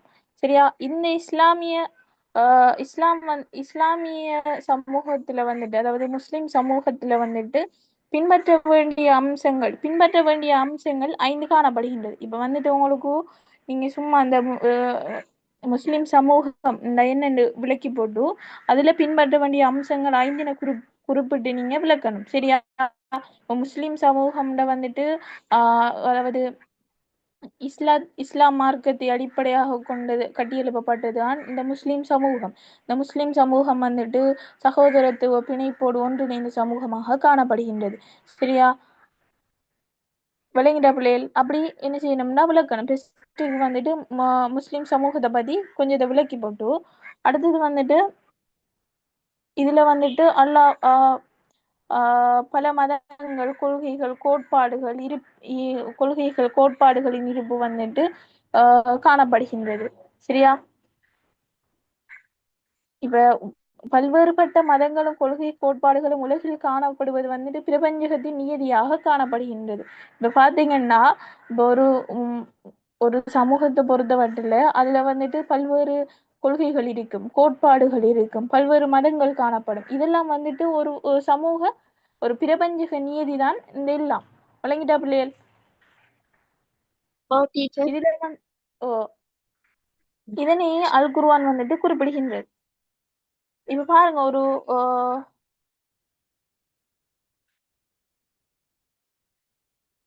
அதுல வந்துட்டு என்ன செய்யறோம்னா நம்ம முஸ்லிம் சமூகம் வந்துட்டு என்ன செய்யுதுன்னா அது வந்துட்டு சகோதரத்துவ பிணைப்போடு ஒற்றுமையுடையதாக ஒன்றிணைக்கப்பட்டதாக காணப்படுகின்றது. வழங்கிட்டா? அப்படி கொடுத்து போட்டு அதுக்கு பிறகு வந்துட்டு இந்த முஸ்லிம் சமூகத்துல பின்பற்ற வேண்டிய அம்சங்கள் 5 குறிப்பிட்டு விளக்குக. குறிப்பிட்டு விளக்குகண்டா என்ன செய்யணும் பிள்ளைகள்? குறிப்பிட்டு என்ன செய்யணும்? 5 அம்சங்களையும் குறிப்பிட்டு போட்டுத்தான் அதை ஒவ்வொன்றா என்ன செய்யணும்டா விளக்கணும். விளங்கிட்டா? இப்ப பாருங்க, அந்த கேள்வியை குறிப்பிட்டு விளக்குக கேட்டி அப்ப அந்த குறிப்பிடுறதுக்கு விடுத்த மார்க்ஸ் என்ன செய்யும்? உங்களுக்கு கிடைக்கும். வழங்கிட்டா? குறிப்பிட்டு விளக்குகண்டு நீங்க கொடுக்கக்குள்ள அந்த 5ஐயும் குறிப்பிடக்குள்ள அதுக்கு மார்க்ஸ் கிடைக்கும். 5ஐயும் குறிப்பிட்டு விளக்குக. அப்போ ஒரு முஸ்லிம் சமூக வாழ்வுல பின்பற்ற வேண்டிய அடிப்படை அம்சங்களாகத்தான் வந்துட்டு சில அடிப்படை அம்சங்கள் என்ன செய்துன்னா காணப்படுகின்றது. முதலாவது வந்துட்டு அனைத்து மனிதர்களும் ஒரே இறைவனால் அல்லாஹ்வின் படைப்பினமே. இப்ப இதுல வந்துட்டு பாருங்க, அனைத்து மனிதர்களும் வந்துட்டு ஒரே இறைவனால் என்ன செய்யறாங்கன்னா படைக்கப்படுறாங்க. அனைத்து படைப்பினங்களும் அனைத்து மனிதர்களும் வந்துட்டு ஒரே இறைவனின் படைப்பாகும்.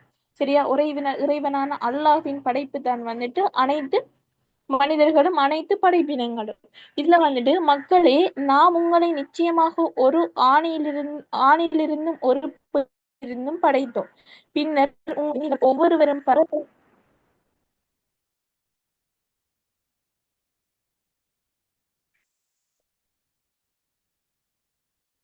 விளங்குதா பிள்ளைகள்? இப்போ ஓகேயா?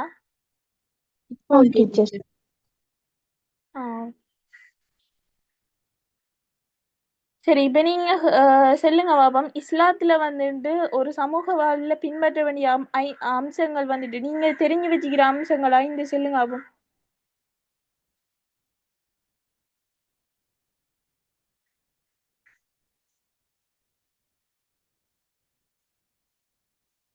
ஹலோ. ஓம் டீச்சர். ஓ,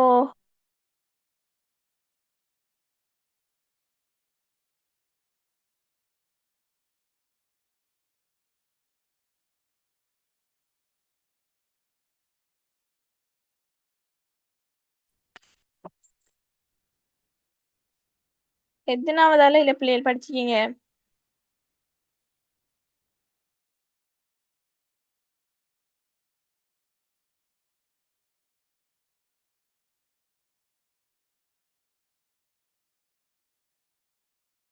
அப்ப படிக்கவே இல்லையா இன்னும்? விளங்குதா பிள்ளைகள்? நான் பேசுறது விளங்குதா?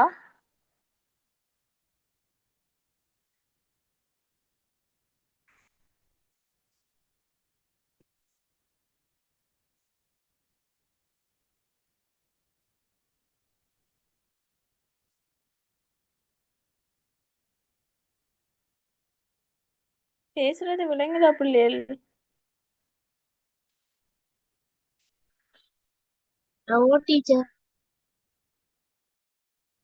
ஆ,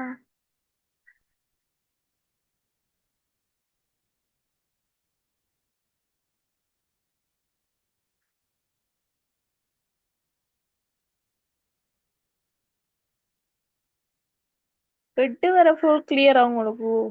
அப்ப 9வது அழகு படிக்கலையா இன்னும்?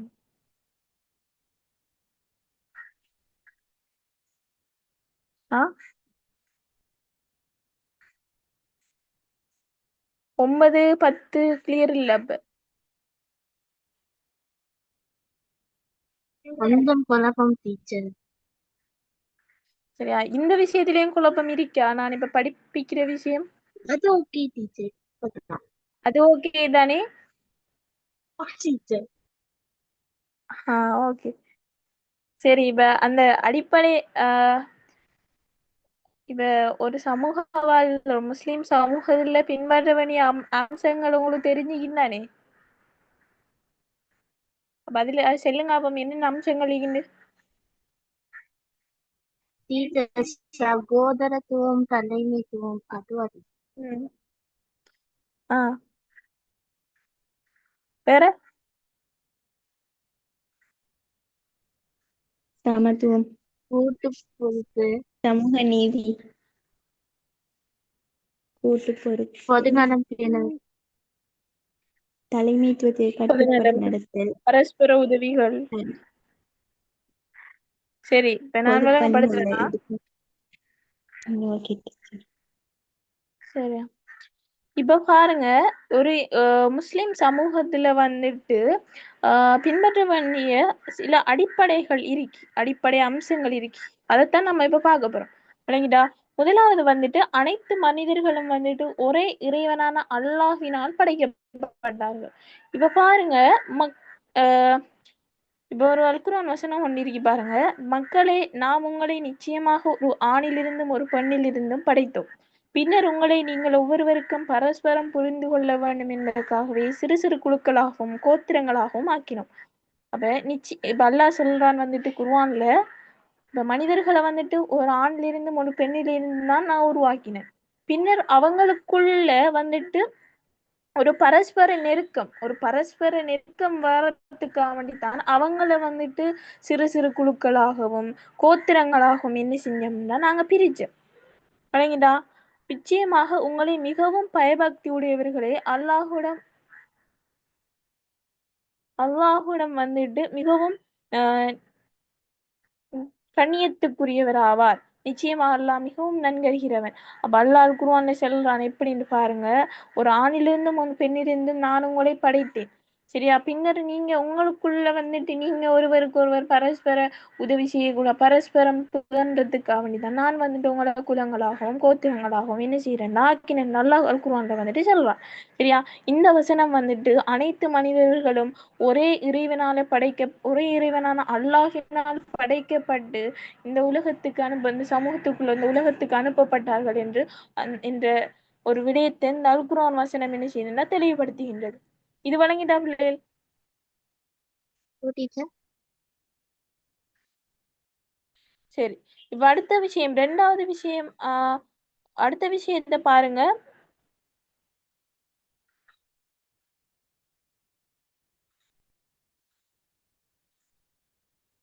கொள்கை சுதந்திரம். கொள்கை சுதந்திரம்னா என்ன பிள்ளைகள்?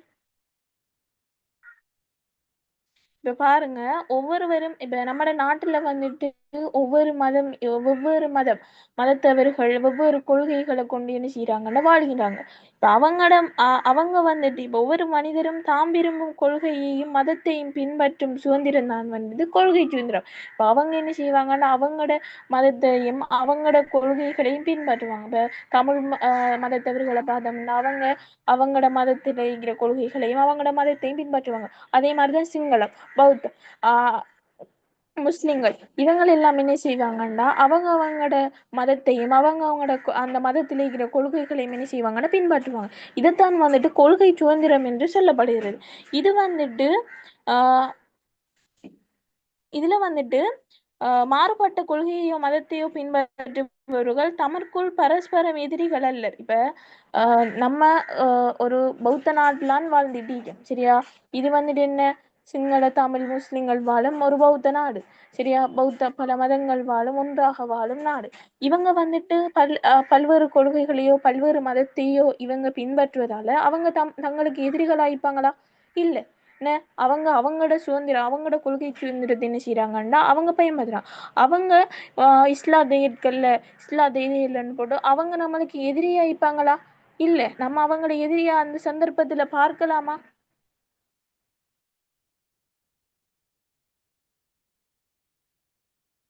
பேசுங்க பிள்ளையர். ஆஹ் அப்ப அவ்வாறே ஒருவர் ஏற்றிருக்கும் மார்க்கத்தை அல்லது கொள்கையை பிறர் மீது திணிக்கும் உரிமையும் என்ன செய்யற ஒருவருக்கும் இல்லை. இப்ப அவங்களோட மதத்தையும் கொள்கையும் பின்பற்றும் சுதந்திரம் அவங்களுக்கு. இப்ப அவங்களோட மதத்தை இப்ப நம்ம ஒரு இஸ்லாம் மதம் மார்க்கத்துல இருக்கோம். இப்ப எங்களோட மார்க்க கொள்கைகளை விஷயங்களை வேறொரு பிற மதத்தவர் இது நம்ம திணிக்கலாமா? இல்லை. அப்ப நம்மட மதத்தை நம்ம என்ன செய்யறோம்னா பின்பற்ற நம்மட மதத்தை நம்மட கொள்கை நம்ம பின்பற்றுவோம். அவட மதத்தையும் அவட கொள்கைகளையும் அவங்க பின்பற்றுவாங்க. இப்ப நம்மட மதத்தை அவர்கள் மீது என்ன செய்யலாம், நம்ம திணிக்கலாம். அந்த அதிகாரம் வந்துட்டு எவருக்கும் இல்லை. இப்ப நம்ம அவரவர மதத்தையும் கொள்கையும் அவர்கள் பின்பற்றுறதுக்கான சுதந்திரம் இருக்கே தவிர அவங்களோட மதத்தை இன்னொரு மதத்தவர் மீது திணிக்கிற அதிகாரம் வந்துட்டு எவருக்கும் இல்லைன்னு சொல்லப்படுது. இப்ப பாருங்க, நல்குர்ஆன் வசனம் ஒண்ணு பாருங்க, மார்க்கத்தின் நிர்பந்தம் கிடையாது, ஏனெனில் வழிகாட்டிலிருந்து நேர்வழி தெளிவாகிவிட்டது. இப்ப மார்க்கத்துல ஒரு சந்தேகம் கிடையாது, ஒரு நிர்பந்தம் கிடையாது. ஏண்டா வழிகாட்டிலிருந்து நேர்வழி வந்துட்டு என்ன செய்து தெளிவாக கூறப்பட்டிருக்கு. இப்ப நபி அவங்களுக்கு தான் இந்த அல்குர்ஆன் வந்துட்டு அருளப்பட்டது. அப்ப அவங்க வந்துட்டு கடைசி நபி. அப்ப அவரால வந்துட்டு நேர்வழி என்ன செய்து நம்மளுக்கு வந்து விட்டது. அப்ப மார்க்கத்துல ஒரு நிர்பந்தம் இனி இல்லை. இந்த அல்குர்ஆன் வசனம் என்ன செய்துண்டா இந்த அல்குர்ஆன் வசனம் வந்துட்டு எடுத்துரைக்கின்றது. இப்ப விளங்கிட்டா பிள்ளைகள், கொள்கை சுதந்திரம் தான். அதே சமயம் அந்த மதத்தை ஒரு ஆள் மீது திணிக்கிற அதிகாரம், இப்ப தங்களுடைய மதத்தை இன்னொரு மதத்தவர் மீது திணிக்கிற அதிகாரம் இவருக்கும் இல்லை. வழங்கிட்டா? இது கொள்கை சுதந்திரம்னா என்னன்னு வழங்கிட்டா? இப்ப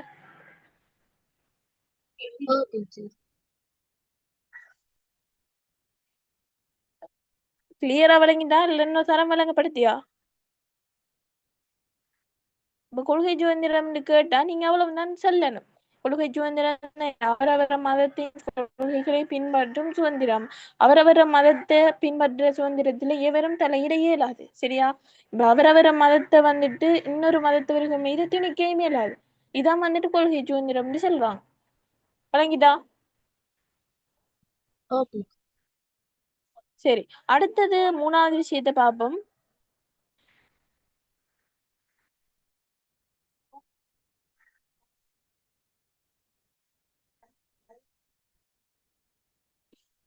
மனித குலத்துக்கு நன்மை பயப்பது ஒவ்வொரு மனிதர் மீதும் கடமை. இப்ப ஒரு தங்களது மனித குலத்துக்கு நன்மையான விஷயத்தை செய்யறது ஒவ்வொரு மனிதர் மீதும் கடமை என்று சொல்றாங்க. இதுல பாருங்க, நபி அவங்க கூறுறாங்க, மனிதர்கள் அனைவரும் அல்லாவின் குடும்பத்துக்கு மிகவும் பயனுள்ளவர்களே அல்லாஹுக்கு மிகவும் விருப்பத்துக்குரியவர்களாக காணப்படுகின்றார்கள். இப்ப பாருங்க, நம்ம ஒரு முஸ்லிம் குடும்பம் ஆயிருக்கோம் சரியா. இப்ப நம்மட குடும்பத்துக்கு வந்துட்டு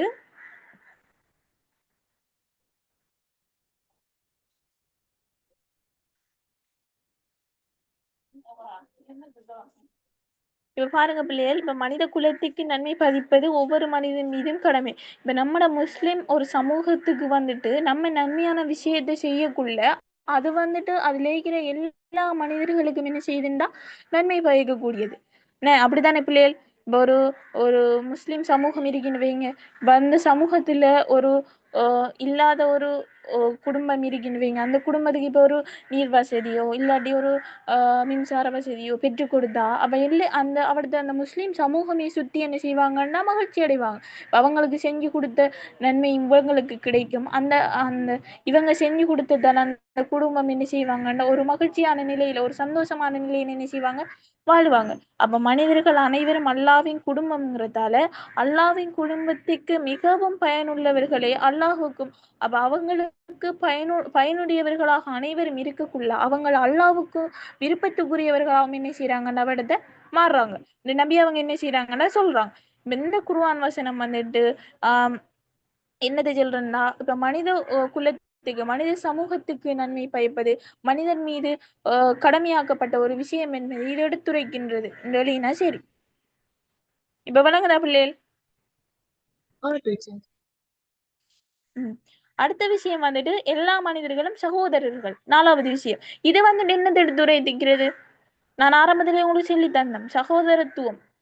ஒரு முஸ்லிம் சமூகத்துல வந்துட்டு சகோதரத்துவம்ங்கிறது மிகவும் முக்கியமான ஒரு விஷயமாயி. இப்ப ஒவ்வொருவரும் ஒவ்வொருவருக்கும் சகோதரர்களாக என்ன செய்யறாங்க இருக்காங்க. இப்ப சகோதரத்துவத்தை போன்று இஸ்லாம் வலியுறுத்திய வேற எந்த அடிப்படைகளும் கிடையாது.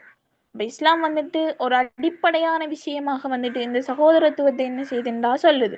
சரியா? மனித இனத்தின் மூதாதையர் ஆதமும் ஹவ்வாவுமே, ஆனால் மனிதர்கள் அனைவரும் சகோதரர்கள். அப்ப ஆரம்பத்துல மனித இனத்தின் மூதாதையர்கள் மனித இனம் வந்துட்டு ஆதமிலேருந்தும் ஹவ்வாவிலேருந்து தான் வந்துச்சு. சரியா?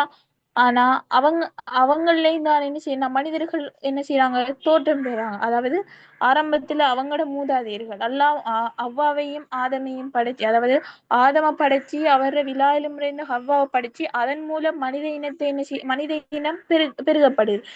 இதன் பெருகப்பட்டாலும் மனிதர்கள் அனைவரும் வந்துட்டு சகோதரர்களாகத்தான் என்ன செய்யறாங்கன்னா திகழ்கின்றார்கள் என்று சொல்லப்படுது. சரியா? இப்ப பாருங்க, அடுத்த விஷயம் வந்துட்டு அதுல ஒரு அல்குர்ஆன் வசனம் ஒன்று சொல்லப்படுது பாருங்க. உமது இரட்சகன் நாடி இருந்தால் அனைத்து மக்களையும் ஒரே சமூகமாக ஆக்கியிருக்கலாம், ஆயிரம் மக்கள் தொடர்ந்தும் கருத்து வேறுபாடு கொண்டவர்களாக உள்ளார்கள். அல்குர்ஆன் இது வந்துட்டு இப்ப பாருங்க, சமூகங்கள் மொழிகள் போன்ற மதங்களில் உள்ள பன்மைத்துவம் இறை நியதிகளில் ஒன்று. இப்ப சமூகங்கள் மொழிகள் போன்ற மதங்களில் உள்ள பன்மைத்துவம், மதங்கள் வந்துட்டு பல மதங்கள் நான் உங்கள்ட்ட ஆரம்பத்திலேயே சொன்னேன் பல மதங்கள் வந்துட்டு காணப்படுகின்றது என்று. சரியா? இப்பன்மைத்துவம் அழகானது, இயல்பானது, பிரபஞ்ச விதிகளில் அதுவும் ஒன்று அல்குர்ஆன் கூறுகின்றது. அப்ப என்ன செய்யுதுன்னா இந்த பிரபஞ்ச விதிகளில் ஒன்றுதான் இந்த பல மதங்கள் பல பன்மைத்துவங்கள் பல நியதிகள் வந்துட்டு என்ன செய்யுதுண்டா பிரபஞ்சகத்துல காணப்படுற பிரபஞ்ச விதிகளில் ஒன்று. இதை வந்துட்டு அது குர்ஆன் என்ன செய்துண்டா சிறப்பாக எடுத்து கூறுகின்றது. கொஞ்சம்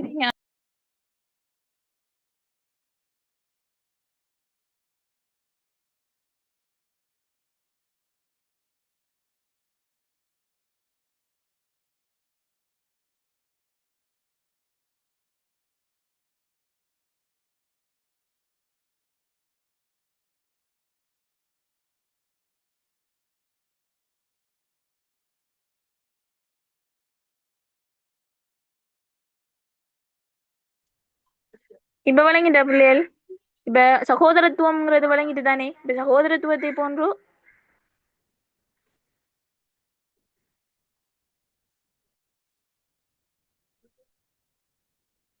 இருக்கீங்களா பிள்ளைகள்? வழங்கிட்டு தானே? சரி. இப்ப சகோதரத்துவம்னா உங்களுக்கு என்னன்னு வழங்கிட்டு தானே? சகோதரத்துவம்னா இஸ்லாம் வந்துட்டு ஒரு சகோதரத்துவத்தால பிணைக்கப்பட்ட ஒரு சமூகம். மனித இனம் வந்துட்டு ஆதம் அவ்வாவுல இருந்தாலும் அவ்வாவுல இருந்து வந்தாலும் அது மனிதர்கள் அனைவரும் ஒரே சகோதரத்துவத்தோடு இருக்கின்றார்கள் என்பதை என்ன செய்து எடுத்து காட்டுகின்றது. இது வழங்கிட்டு தானே? அடுத்தது வந்துட்டு பரஸ்பர உதவிகள். பரஸ்பர உதவிகள் என்ன பிள்ளைகள்?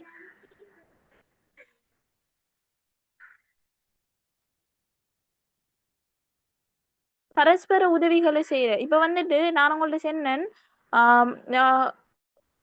நம்மட பௌத்த நாடு, இப்ப நம்மட நாட்டுல பல்வேறு மதங்கள், பல்வேறு கொள்கைகள், பல்வேறு இனத்தவர்கள் என்ன செய்யறாங்கன்னா வாழ்கிறாங்க. இப்ப ஒரு முஸ்லிமை தன் கொள்கை சாராதவர்களுடன் இணைக்கும் பிரதான பாலமாக அமைவதுதான் வந்துட்டு இந்த பரஸ்பர உதவிகள். இப்ப ஒரு முஸ்லிம் வந்துட்டு வேற இனத்தவர்களோட இணைக்கிறதா வந்துட்டு இந்த பரஸ்பர உதவிகள். கொள்கைகள் சாராது.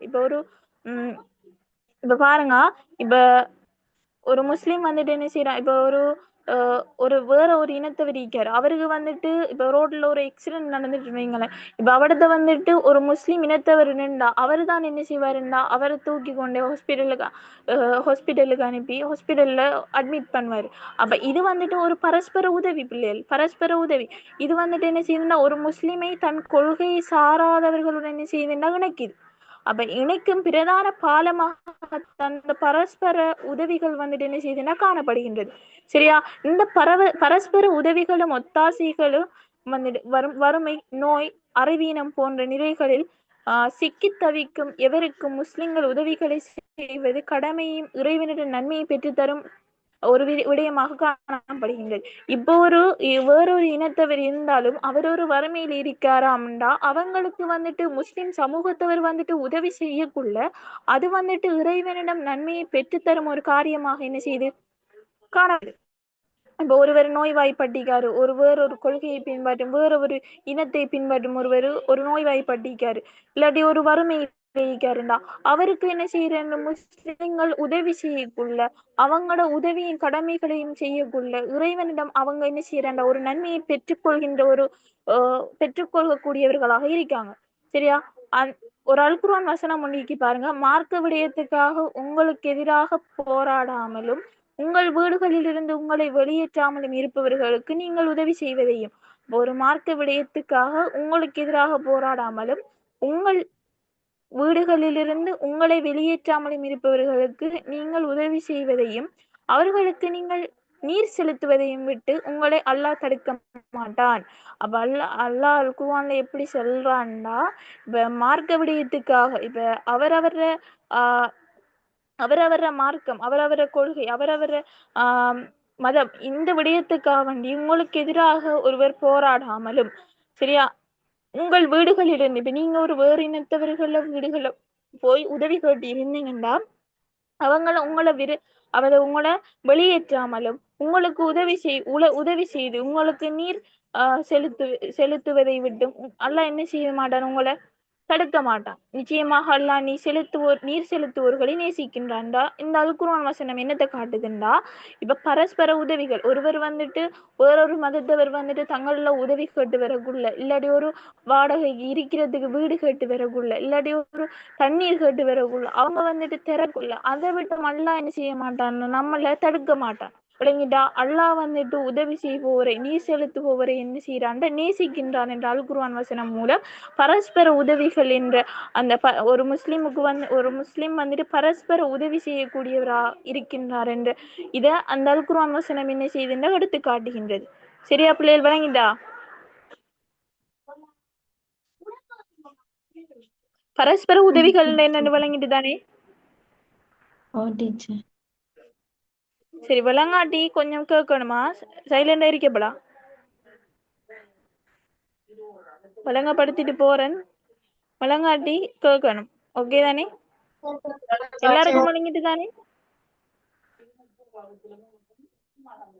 சரி, ஓகே. அடுத்தது வந்துட்டு யாவருக்கும் பொதுவான முறையில் நீதி செலுத்தப்படல் வேண்டும். இது வந்துட்டு இப்ப பாருங்க, மனிதர்கள் அனைவரும் சட்டத்தின் முன் சரிசனமாக என்ன செய்யறாங்க, நடத்தப்பட வேண்டும்.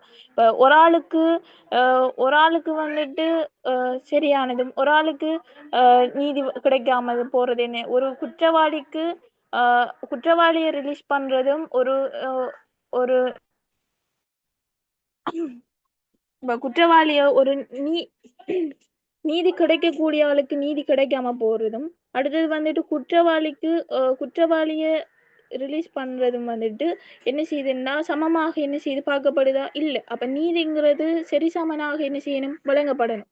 இப்போ ஒரு ஆளுக்கு வந்துட்டு 2 தரப்புகளுக்குள்ள 2 தரப்புக்கும் நீதி வந்துட்டு அவருக்கு என்ன செய்யணும், சரியான சமநிலையில வந்துட்டு வழங்கப்படணும். மனிதர்கள் அனைவரும் சட்டத்தின் முன் சரிசமனாக என்ன செய்யறாங்கன்னா நடத்தப்பட வேண்டும்.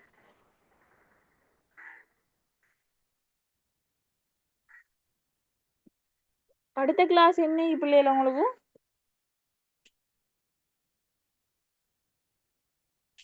அடுத்த கிளாஸ் ஸ்கூலால ஓகே. இதோட முடியுது சரியா, நீதி செலுத்தப்பட வேண்டும். இதோட முடியுது. உங்களுக்கு 5 பாயிண்ட் தானே கேட்டீங்க. சரி, நான் இதோட விளங்கப்படுத்தி விட்டு முடிக்கணும். Okay teacher. சரி, இப்ப நீதினா இப்ப மனிதர்கள் அனைவரும் சட்டத்தின் முன் என்ன செய்வாங்கன்னா சரிசனமாக நடத்தப்பட வேண்டும். அதில் வந்துட்டு முஸ்லிம்கள் அல்லாதவர்கள், நண்பர்கள், பகைவன், உறவினர் அல்லாதவன் போன்ற வித்தியாசங்கள் பார்க்கப்படக்கூடாது. இப்ப என்பதில் இஸ்லாம் மிகவும் என்ன செய்யுதுன்னா உறுதியாக உள்ளது. இப்ப நீதிங்கிறது ஒருவனை பார்த்து இவன் நம்ம நண்பர் இல்லாட்டி நம்மட இனத்தவன் நம்மட உறவினர் பார்த்து என்ன செய்யப்படா, நீதி வழங்கப்படா. சரியா, சரியான குற்றத்துக்கு சரியான தண்டனையை வழங்கணும். இல்லாட்டி நிரபராதிக்கு என்ன செய்யணும்னா நிரபராதின்னா அவர் என்ன செய்யணும், விடுவிக்கணும். அப்ப இப்படி முகம் பார்த்து, அதாவது உறவினர் பார்த்து, நண்பர் பார்த்து, இல்லாட்டி தமக்கு தெரிஞ்ச நம்ம இனத்தவன் பார்த்து என்ன செய்யக்கூடாது, நீதி வழங்கக்கூடாது. சரியா, நீதி வழங்கக்கூடாது என்பதில் இஸ்லாம் வந்துட்டு மிகவும் உறுதியாக உள்ளது. நல்லிணக்கம், சமூக இணக்கப்பாடு பாதிக்கப்படுபவருக்கு பாரபட்சம், அநீதி, ஓரவஞ்சனை என்பதை மிக பிரதான காரணங்களாக அமைந்துள்ளது உலக வரலாறு நிரூபித்துள்ளது. சரியா, இப்ப என்ன செய்யறேன்டா, பாதிக்கப்பட்டவர்களுக்கு பாவம் பார்த்து என்ன செய்யறேன்டா பாவம் பார்த்து மன்னிச்சு விடுற, அதாவது ஓர நீதி என்ன செய்யறேன், ஒரு ஆளுக்கு இதை வழங்குற, ஒரு ஆளை வந்துட்டு அப்படியே ஒரு தரப்பினருக்கு என்ன நியாயத்தை பெற்றுக் கொடுத்து போட்டு ஒரு தரப்பினரை வந்துட்டு என்ன செய்யறேன்னா அப்படியே அதாவது அநீதி. சரியா, இதுல என்ன செய்யறா, இதே வந்துட்டு இஸ்லாம் என்ன செய்யுதுண்டா மிகவும் கண்டிப்பாக தடுத்துள்ளது. சரியா, இதன் மூலம் என்ன செய்யுதுண்டா யாவருக்கும் பொதுவான முறையில நீதி செலுத்தப்பட வேண்டும் என்பதை இஸ்லாம் என்ன செய்யுது, வலியுறுத்துகின்றது. சரியா பிள்ளைகள், விளங்கி?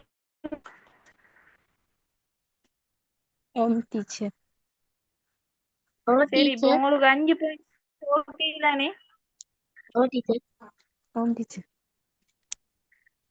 சரியா, உங்களுக்கு விளக்குற முறை விளங்கிட்டு தானே டெஸ்ட்டுக்கு முஸ்லிம் சமூகம் என்னென்று கொடுத்து விளக்கி போட்டு அதுக்கு பிறகு ஒவ்வொரு பாயிண்ட்ஸா கொடுத்து